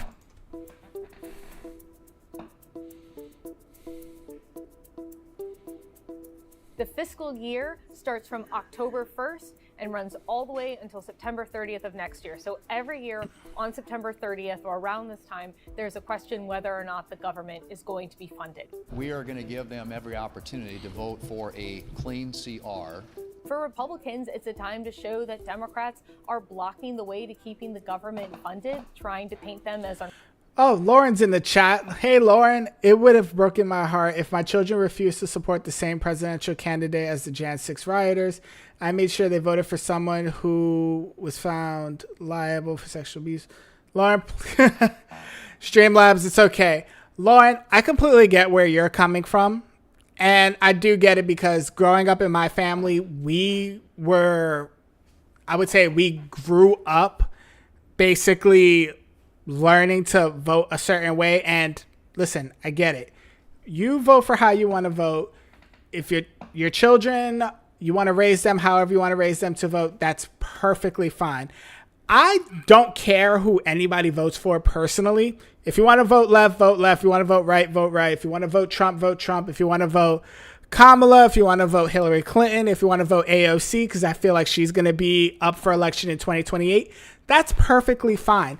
I don't care who sits in the White House. I care more about the average everyday Americans being able to earn their paycheck for what they do for work. That's why I'm doing this stream about this shutdown, because there are now hundreds of thousands of people that are facing furloughs and are either not working or working for free. That's what I care about. I personally don't care who's in the White House at the end of the day. Reasonable? We're spending about $7 trillion this year. Now, we're only talking about 25% of the budget, which is the discretionary spending. Obamacare is the root cause of all of these problems. It is skyrocketing healthcare costs, insurance costs, and all Democrats want to do is throw more money at it. We want to bring down healthcare costs in a reasonable way. Well, Democrats say the only way they are ever going to give Republicans the votes they need to keep the government open is through something on health care. And what we know is that failure to extend those tax credits is going to see insurance costs rise for over 20 million people, and about 4 million people lose their health insurance entirely. For the government to avoid a shutdown, you need 60 senators to vote for approving any sort of stopgap or funding bill. If you do the math, Republicans only have 53 Republican senators. That means they need at least 7 Democrats to join them. And frankly, because Rand Paul tends to vote no on these continuing funding bills, they're likely going to need 8 Democrats. Now, you have one already, John Fetterman, who has come out and said he doesn't think that a government shutdown is ever a good idea, that it ever helps people. And he has come out. I will say, as far as politicians go, I love John Fetterman because he really just does not care. He'll tell you how it is, and he'll do it while showing up to Congress in a hoodie and shorts. And supported the Republicans' legislation. But at this point, you don't have any other Democrats who have done so. My guess is we probably will shut the government down. This shutdown is a little bit different because we're seeing something that we've never seen before, which is the federal government not just saying that they will furlough federal employees, but they will actually fire and lay off federal employees who are considered. Hold on. Director of the U.S. Office of Management and Budgets. Agencies are directed to use this opportunity to consider reductions and forced notices. I want the full context of this, but if this is true, again, like I said earlier, it's horrible that you use a federal government shutdown as a way to just lay people off and fire them. But at the end of the day, that is exactly what the current administration has wanted, to limit the government size, to shrink it. And this is just pushing them more to the thing that they are trying to attain, their goal. So unfortunately, it's looking like it's going to happen. Non-essential. So the Office of Management and Budget, run by Russell Vought, came out with a memo to agencies just the other week saying, hey, as you furlough employees, consider whether or not you really need those roles and consider shrinking down your agencies so it's only essential employees, as well as programs and agencies that are in line with the president's agenda. Now, he didn't go into detail about exactly which agencies those would be. And I will keep saying this. I don't care about the president's agenda. I don't care who is sitting in the White House. I care about everyday people. And if you're saying, hey, while these people are furloughed, you should probably consider laying them off, that is horrible to me. Because at the end of the day, these people likely have families, and very likely they have bills that they got to pay. So you're taking away someone's livelihood for the simple fact that there is a government. It's one thing, I'll say it like this. It's one thing if this was just a regular sense of layoffs, and it's a whole other thing to strategically make a government shutdown just so you can do this. Is this the only reason? Probably not. But the fact that they are taking advantage of this opportunity and to do it is where I just find it messed up. But we can guess based on what the priorities of the Trump administration have been, probably means things like Customs and Border Protection, ICE, military, policing would all maintain funding levels and staff, or maybe things like, say, the Department of Education would be more at risk for cuts. Democrats have basically come out and said that this is nothing more than an intimidation tactic. They point out there have already been massive reductions in the federal workforce, and that Russell Vought doesn't need a government shutdown to ask agencies to lay off individuals. Meanwhile, you have seen the Supreme Court bring some initial rulings out that lay a path for the Trump administration to fire. The Supreme Court allows Trump to proceed with large-scale government agency staff cuts, reorganizations, more workers. So there is. But that was as of July of 2025. So yeah, this was 2-3 months ago. Is more of a risk here if a shutdown does happen, because you could see a massive shrinkage in the size of government. Those federal workers would be certainly impacted in a major way. If I look at the overall, economy, we're talking about 160 million people employed, over 160 million employed, and the federal workers, the ones that are potentially furloughed, is probably about 800,000.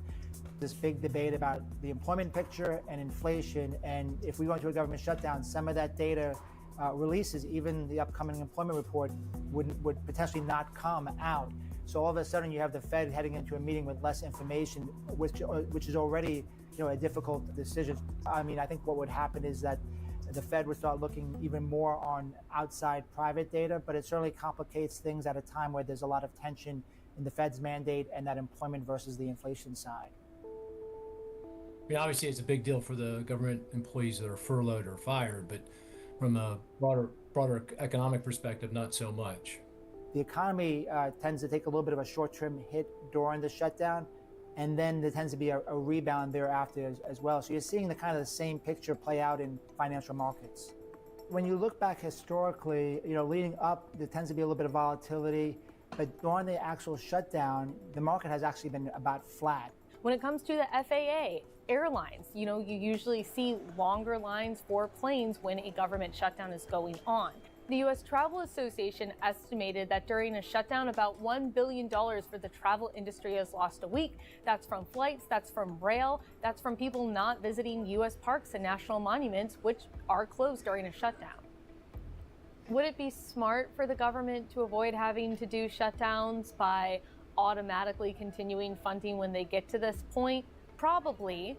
But much like the fiscal cliff and raising the debt ceiling, it takes away this key point of leverage that really forces lawmakers to sit down, come to the table, and hash out an agreement. Much like the debt ceiling and the debt. And then people look at me, sorry, this is a complete sidebar. People look at me crazy when I say that the United States is run like a business. And this is just one of the things that proves my point. Like, people use shutdowns as a point of leverage when coming to the negotiating table. That is something that you hear about multi-million and billion-dollar acquisitions and mergers between companies. Not typically something you would associate with the government of a country. But unfortunately, this is the way that the government is run. And unfortunately, they said 800,000 federal employees, their employment status, their paychecks, their day-to-day living is contingent based on a handful of people in Congress that we have voted for. I will admit, we voted for them, going against each other back and forth and claiming to do it for our best interest. That's where I have a problem when it comes to shutdowns and things like this, and budgets not being passed, and legislation taking forever to be passed. That's where I have my problem, is that we voted for these people because we thought they would act in our best interest. But what they do is essentially act in their own best interest. And that's what I get sick of. Limit, it's something that Congress is just going to continue to wrangle over year after year.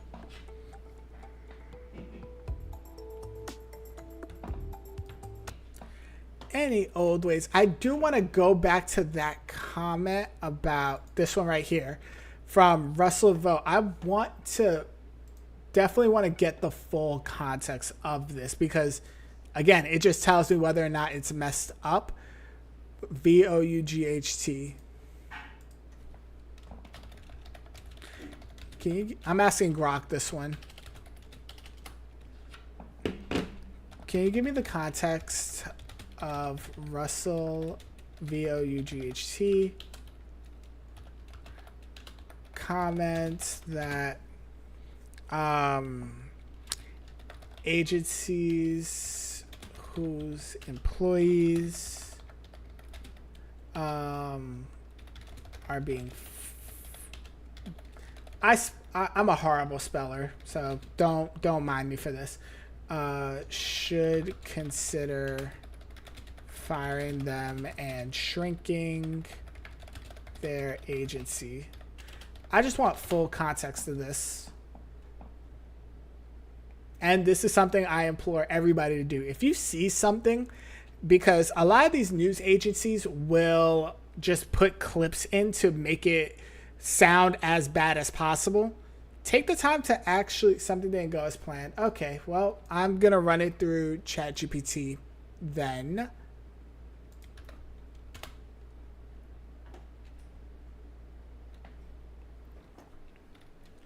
Hopefully this says, because what Vogt is floating here is pretty radical and controversial. Let me lay out the context, what he's proposing, and the arguments for or against, so you can really dig into this.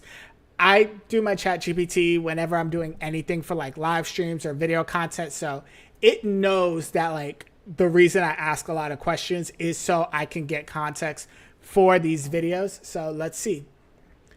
First of all, is the director for the Office of Management and Budgets. The OMB has a central role in overseeing federal agencies, budgets, appropriations, and how funds are spent. He's been closely tied to Project 2025, the conservative plan to reorganize and shrink federal government and executive branch power. Oh my gosh. Now I'm going to get a bunch of comments about Project 2025. I'll deal with that in another day. Some reporting describes him as one of the anarchists pushing for sweeping agency reshaping. Over recent months, the administration is already...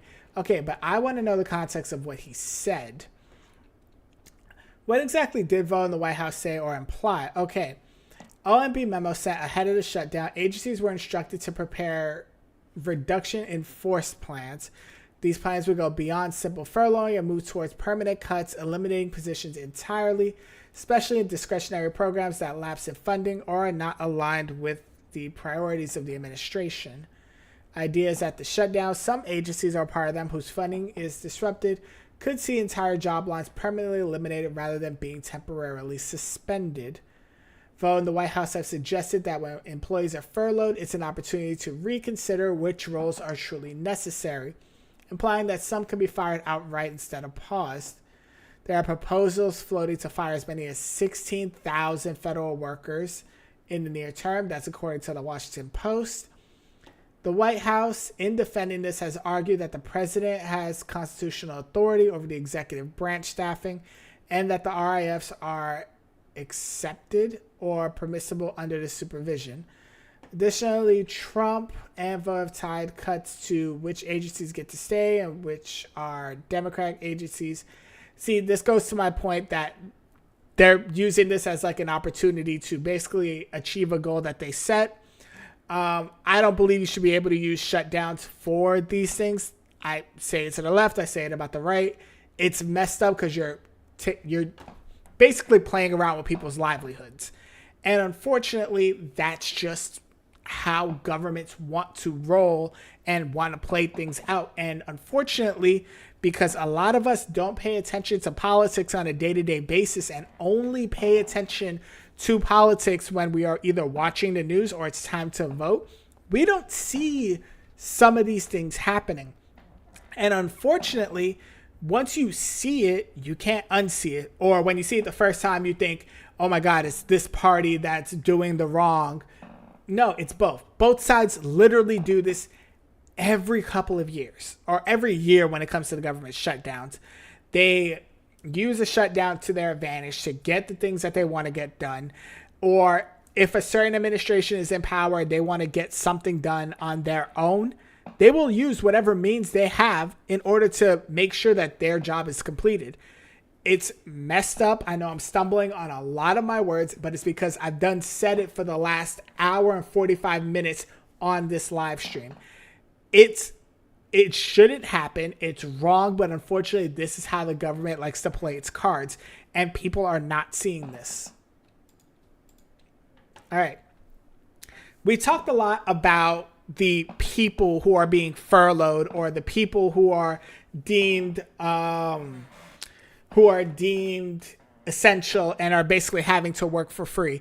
Now we're about to actually see and talk more about these. This is coming from Boss from Home. She has 236,000 subscribers. We're about to see her video, which is also blowing up, and know what's going on when it comes to this. Today is October 1st, the official start of this new fiscal year, and instead of stability, we're now waking up to one of the most chaotic days in U.S. government history.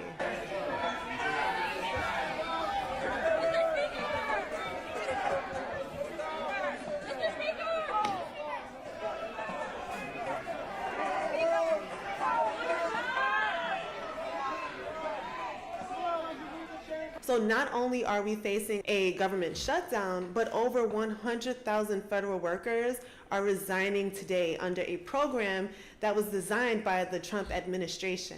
But the government has shut down, and I don't even know what's going on. I'm going into the office. Y'all.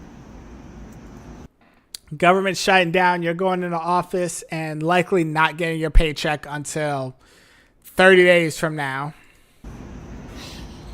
This has been such a roller coaster ride as a government worker.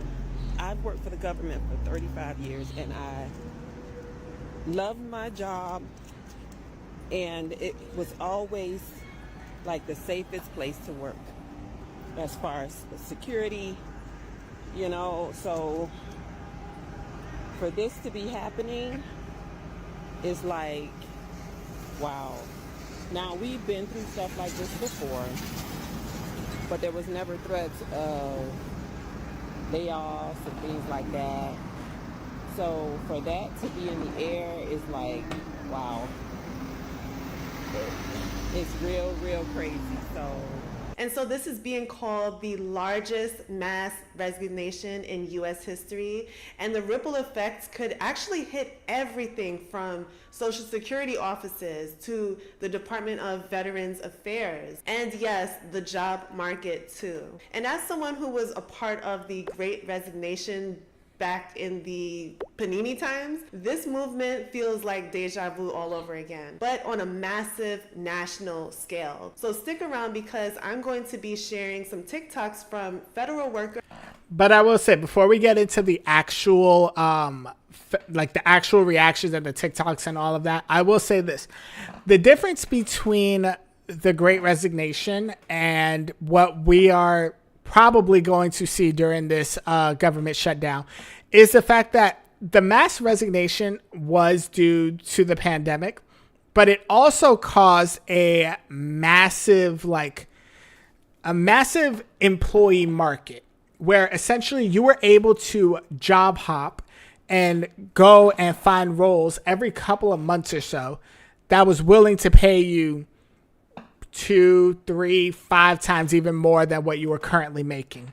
I know people who were able to like double and triple their salary just off of the back of the fact that so many people resigned from their jobs that companies were just throwing the Brinks truck at people in order to rehire.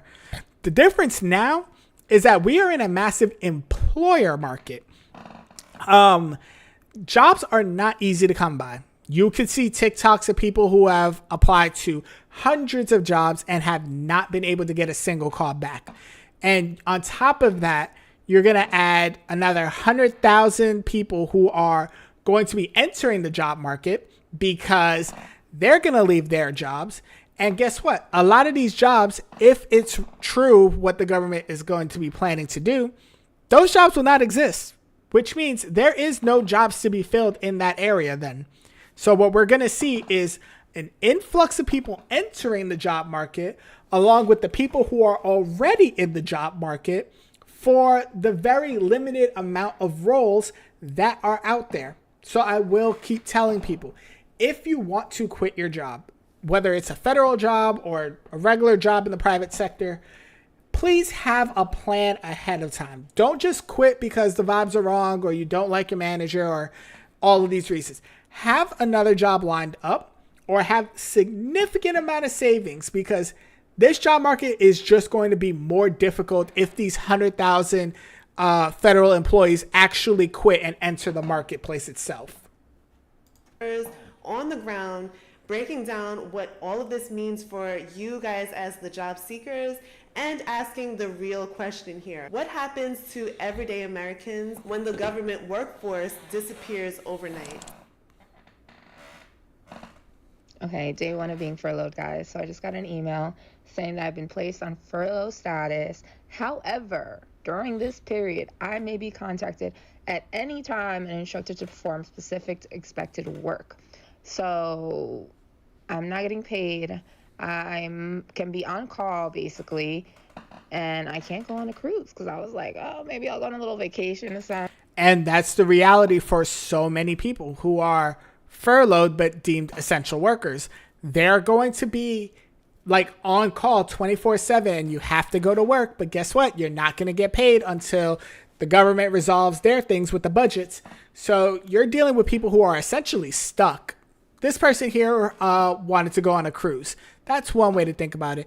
There are people who would have used this time to get another job, which means that they could possibly leave their federal job for good and have something in the private sector that would work, or they'll pick up shifts through the gig economy that can basically temporarily alleviate them over time.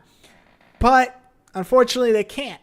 And that's the reality for a lot of essential federal workers. Negative. I have to be available at all times with no pay. Zero money. On call. Horrible. I'm furloughed. Horrible. Fuck. So officially on furlough as of midnight. It was more like 10 p.m. because when the Senate goes home, like, they're not solving anything in the next 2 hours. So we've known since about 10 p.m. that we were going to be shut down. But even though I'm not essential, I still have to come into work today because we have to conduct some shutdown stuff, namely giving enough information to our contractors to make sure that they have enough runway, that they don't run out of things to work on. Fun conversation as I pulled up to the gate, though. The gate guard said good morning, and I said, happy who the fuck knows what's going on for the foreseeable future day, and he went, you know it. But yeah, what's the verdict? We are all furloughed. So, until further notice, today at 5 p.m. Will be our last time on the job. Yeah, I mean, I don't know.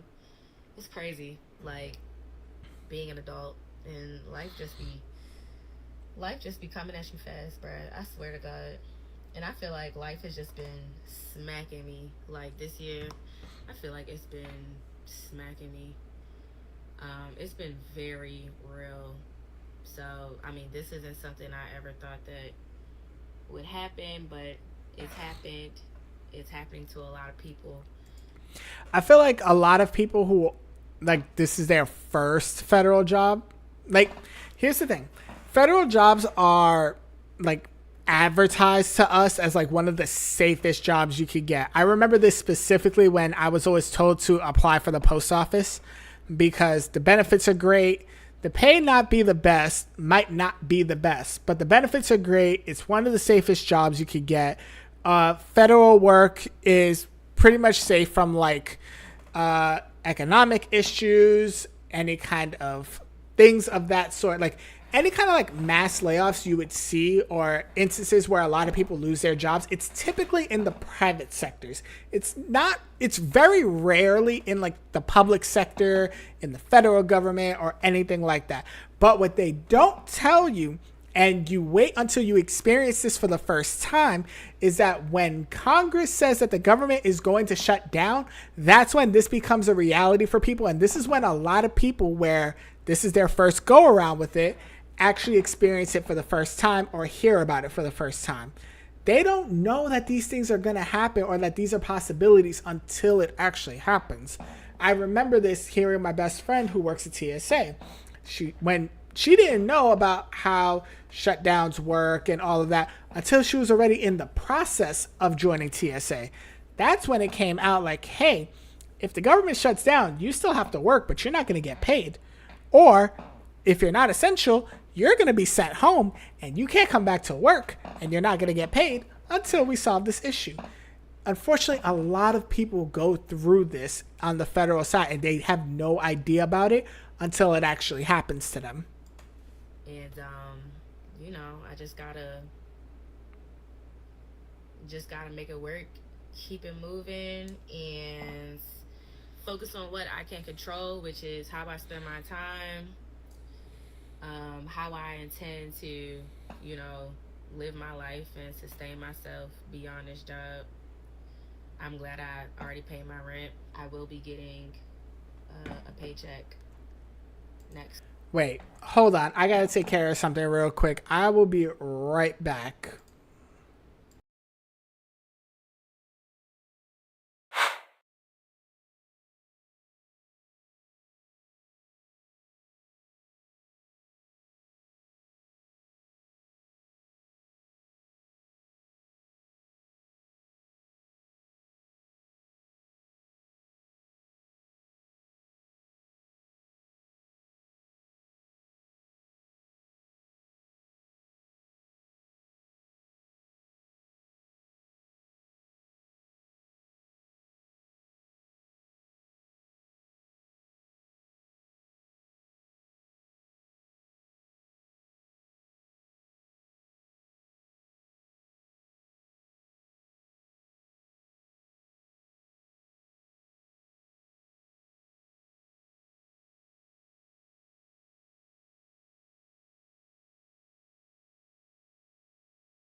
Okay, we're back. And we're all good now. Problem resolved.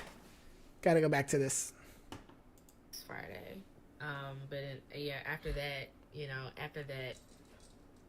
there will be no paycheck for this period, for as long as this furlough is occurring, and it can be a week, it can be a couple days, it can be a month, like who knows.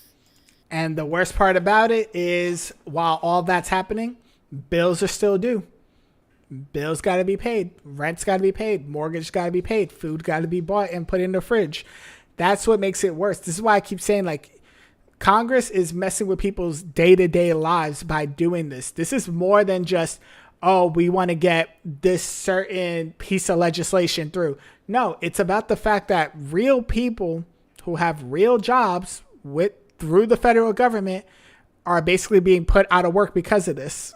There will be no paycheck for that time period. So this is day one of me being furloughed. I have not yet signed my paperwork, so I'm actually going into work now, sign my paperwork, secure my area, tie up any loose ends with my workload, and I think I have like 4 hours to do that.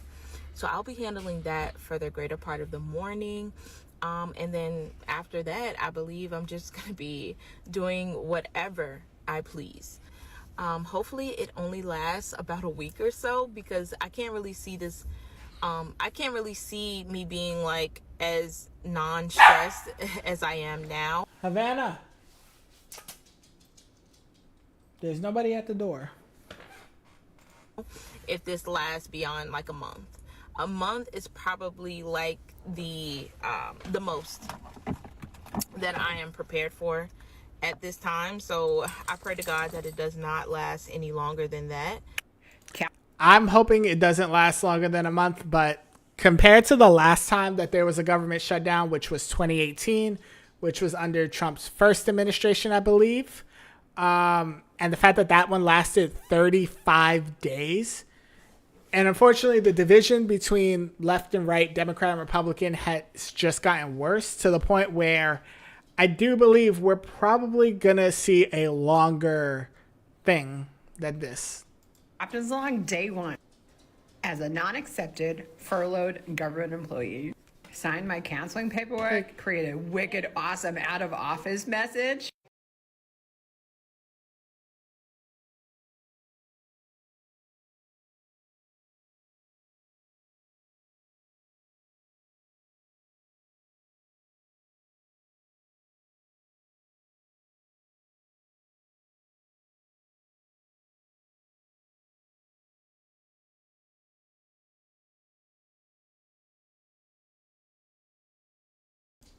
Ooh, sorry about that. Call from the family. I should probably share that. That was pretty classic. And then... Wait. I want to read that. Hold on. I should probably share... Wait, I'm currently out of the office because the government is on a little pause, aka shutdown, which means I've been furloughed. Think of it as an unpaid vacation without the vacation. During this time, I won't be checking emails. I'll be busy catching up on long overdue tasks like reorganizing my sock drawer, teaching my houseplants motivational speeches, and considering a side hustle as a professional rapper or social media content creator. If your request is urgent, please contact USAHC. Otherwise, I'll get back to you once the government power is back on. Warm regards and unpaid time. That is actually a funny, like, out of office email. That's somebody who probably took this a little bit light compared to most people, but that's one way to deal with it. That was pretty classic. And then I went to the mailroom and got our mail. And then I went to the commissary and got a sandwich. And then I texted all my parents for like the kids that I coach for soccer and let them know that the world is not on fire and we will still have practice and we will still have games. So I would say morale is at a 10 out of 10. Let's check back tomorrow. Welcome to day one of the government shutdown. Now, unless you've gotten word from your organization, you should be at work probably. So we're just waiting around to see what we hear, if we will be furloughed or not. I'm sure all of the leadership are in meetings. I'm remote, so I have to get stuff through the grapevine. But you should be waiting on your organization to let you know if you will be furloughed or if it's business as usual. Don't take it upon yourself to say the government is shut down. I'm not going to work. Don't lose your job because you think you know something that you may not know. Because agencies have different types of funding. Some agencies are funded multiple years and it doesn't impact, the shutdown won't impact them at all. Whereas you have some agencies within an organization that it's a single year and they may not be funded and they may get furloughed. So follow your procedures as usual and let them guide you on what you need to do next, okay? And that is probably one of the smartest pieces of advice that I've heard when it comes to this government shutdown, is the fact that your specific organization may not be as affected by this as you may think, depending on if your agency has already been funded, depending on whether or not you're going to be furloughed, whether or not you're deemed essential. Like, always best to defer to your actual organization where you actually work, and don't just read the headline saying, hey, government shut down, everybody's furloughed, and think, well, I'm not going to work, and then essentially losing your job because of an assumption. Hey, don't assume. Don't take nothing into your hands. Go to work. All right, it is day one of the government shutdown. What does that mean for us active duty personnel? That means that we got paid on the 1st, but as long as the government is shut down, we will not get a paycheck on the 15th. This, of course, has caused a lot of financial worry and burdens amongst all of our active duty personnel, especially those that are living paycheck to paycheck. Which, like, based on what I've seen people in active duty military make, because with the U.S. military, you can kind of get an idea what they make because it's kind of publicly out there. It's pretty easy to see why it's easy to go paycheck to paycheck being active duty military.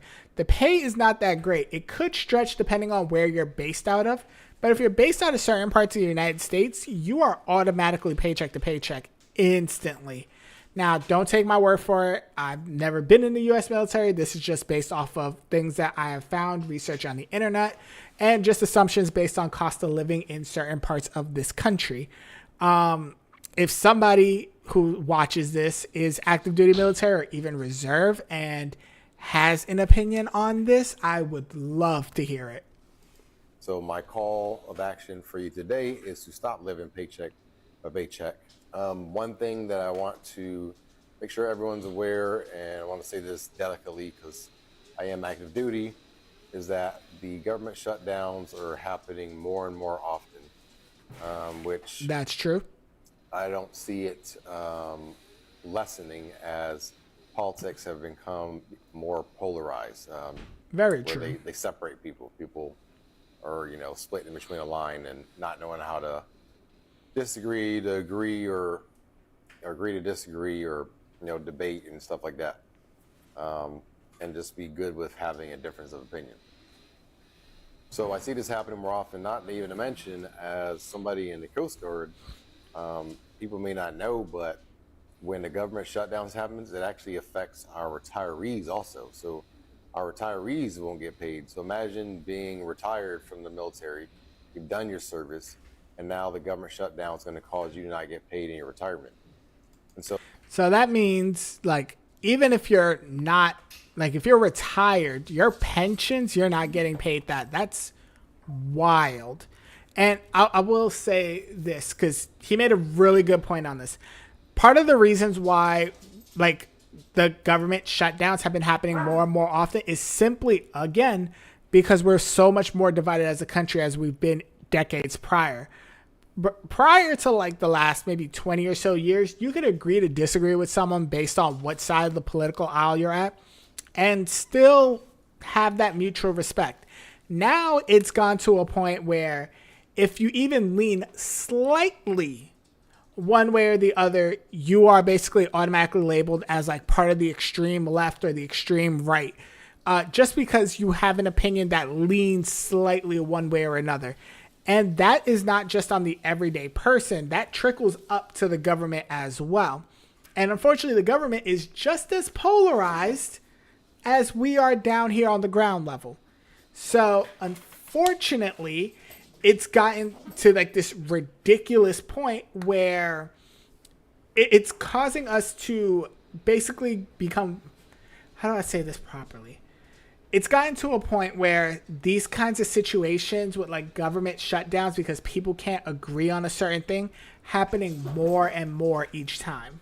And it's just insane. So this is why I say, like, this is definitely my point of view, is that the government was not designed to fully always take care of you. I'm pretty sure it shows by actions now that we're not their highest priority. And so my whole point of that is not to like bash, but the whole point is that you can't count on the government, and you need to take ownership of your finances, of your own financial destiny. You need to be in a place in life to where if the government shuts down, like how I am in this situation now, that you really don't care because you have other financial resources that you can depend on. So this is the reality for more than 100,000 workers today. And so that means today, October 1st, thousands of desks are empty and agencies are scrambling. Workers are sharing their shock in real time on TikTok. But it's not just the workers who are shaken up right now. The services that you and I depend upon are about to feel it as well. So we're all in agreement on this, right? If the government does away with the healthcare subsidies and all of our premiums go up for next year and they're just way too expensive, we all just stop using insurance. And then if we get sick or need medical care, we just show up to the hospital. And when they give us the bill, we just don't pay it. Let the system collapse. Let it crumble. And I will say once again, personally, I'll get two different things. That is the supposed bill that's like keeping the government shut down, continuing. That is like the reason why we have this shutdown. Fix the shutdown, deal with the healthcare at the same time right after, but keep them separate. Don't add the healthcare to the continuing thing, to the CF or CR, continuing resolution, CR.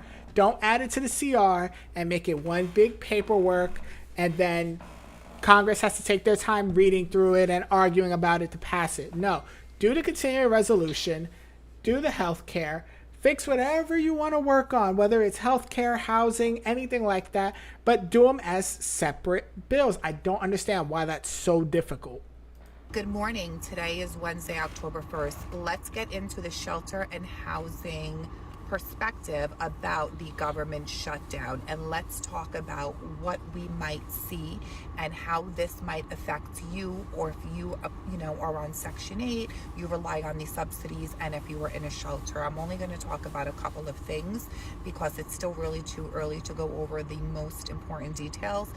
So as we know that the shutdown can have a serious wide range of effects, so let's look at this breakdown on how this may impact shelters, voucher holders, and housing programs. So immediate impacts of the federal government shutdown on shelters and housing programs. So we know that HUD is operating on a slow, or they're halting a lot of their businesses. So most of HUD staffs are furloughed, leaving a small skeleton crew to manage essential tasks. Renewals for Section 8 project-based rental assistance contracts may be delayed if the shutdown lasts more than 30 days. New grants, contracts, and funding approvals are paused, affecting shelters and housing providers relying on federal support. Okay, housing choice vouchers. Let's get into Section 8 for a second. Payments to landlord may be delayed if HUD systems are inaccessible for funding and runs out. Public housing authorities may face uncertainties and administrative delays, especially if they rely on HUD systems for processing payments. Shelter operations. Shelters funded by federal grants like ESG and COC may experience delays in reimbursements or grant renewals. Staffing shortages at HUD and other agencies can slow down technical assistance, compliance checks, and reporting. So again, the short term, under 30 days, if this does go for under 30 days, most programs will continue without minimal disruption. But if it lasts longer than 30 days, funding gaps may force shelters and housing providers to cut service, delay payments, and even pause new intakes. So this is what we're looking at. Of course, there's more, but this is just from the shelter and housing assistance perspective. And I will say, because this is my realm of expertise, being that I work in real estate and I've been doing housing for the last 6 years.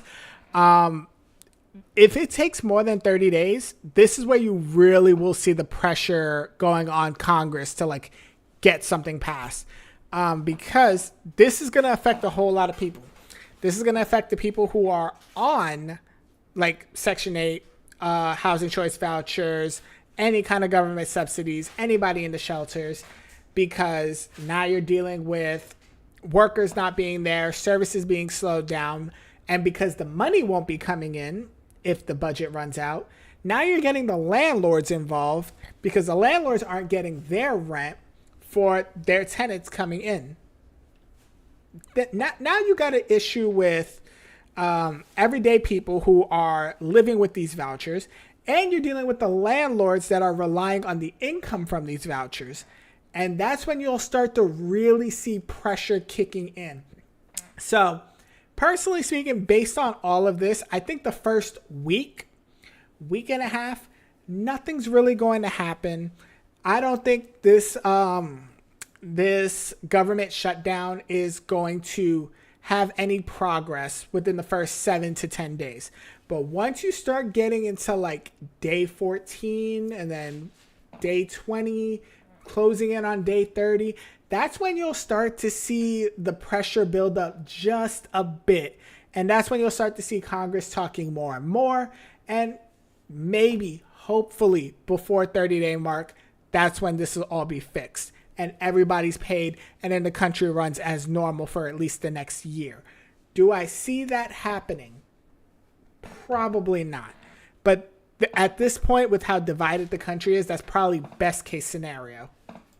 So this is where it really gets scary. The Department of Veterans Affairs and the Social Security Administration, there are places where people are counting on that consistent service. And so we could see slowdowns or outright shutdowns in those areas. And the timing could not be worse in 2025. With inflation already crashing and crushing households, delays in checks or benefits, that could mean that real people are not able to pay their bills, buy food, or even cover their rent. And so here's where I think job seekers like you will want to pay attention to this. So because when 100,000 workers suddenly hit the job market all at once, it changes everything. Good government job.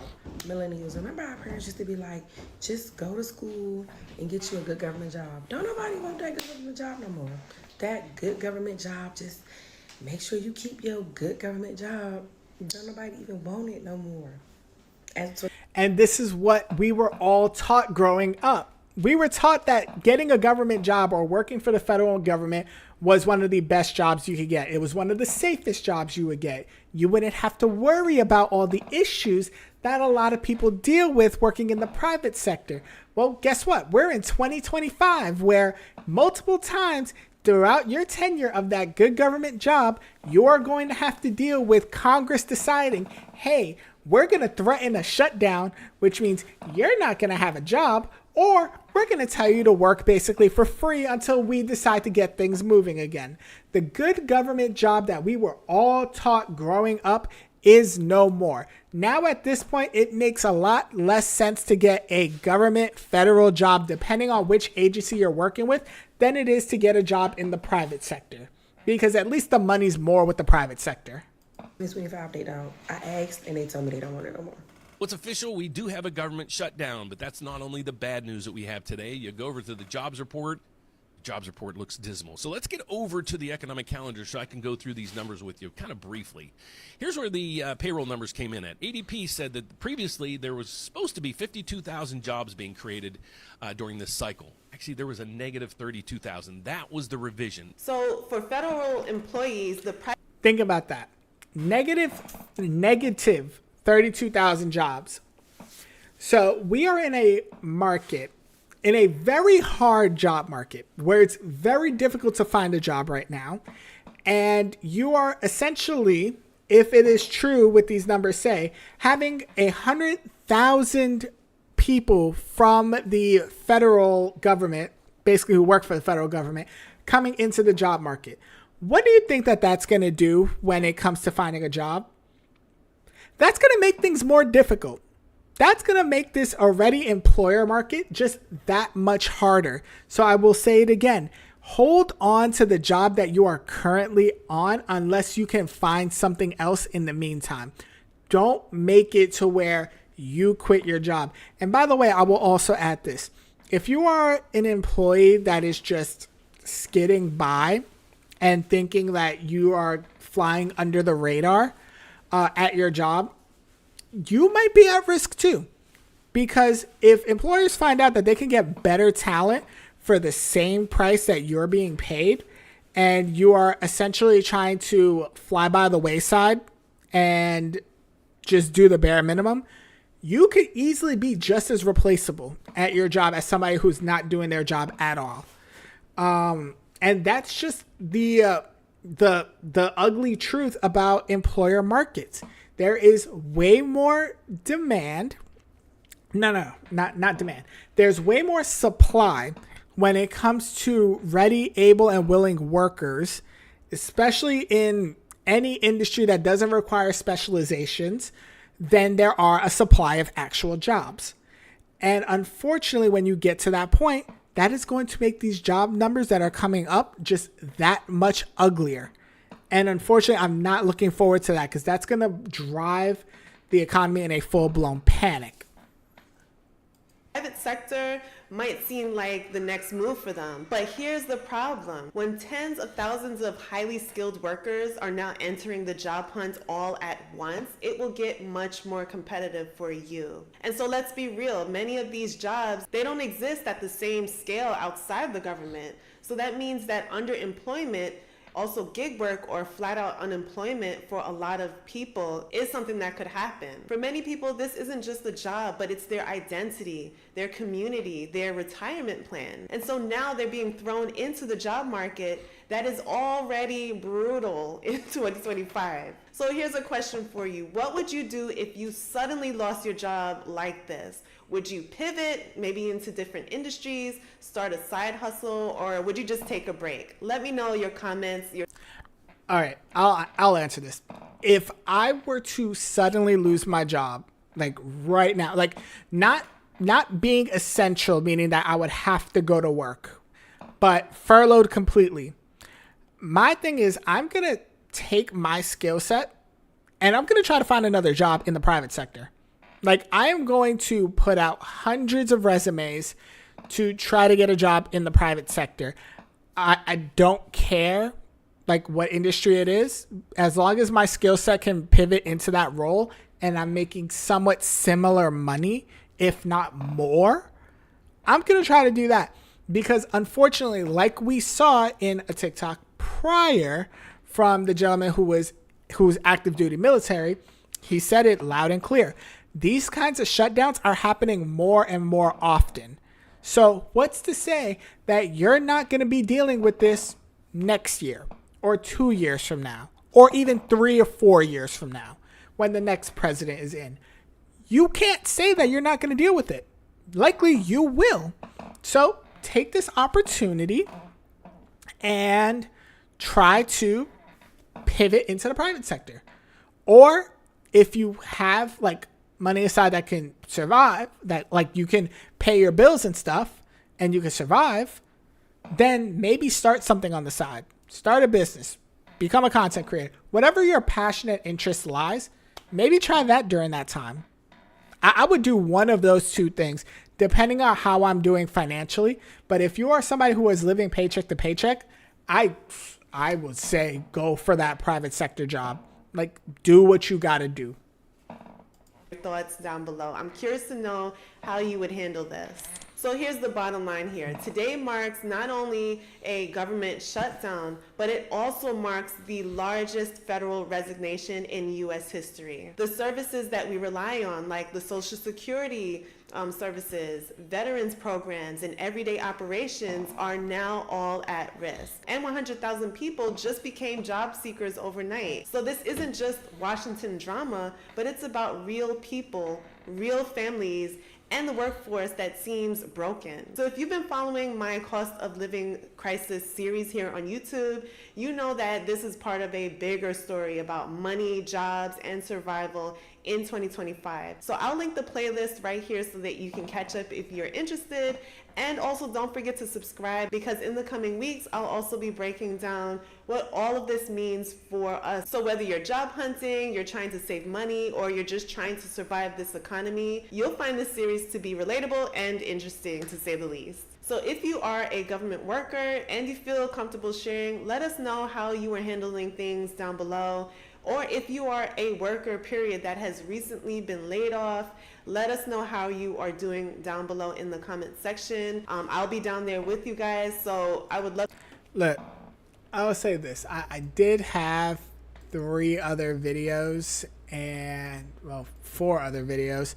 But honestly, it's got me basically repeating myself, so I'm just going to say this. The problem we're going to see with this government shutdown is this. Right now, there are tons, and I mean thousands of people who are without work right now.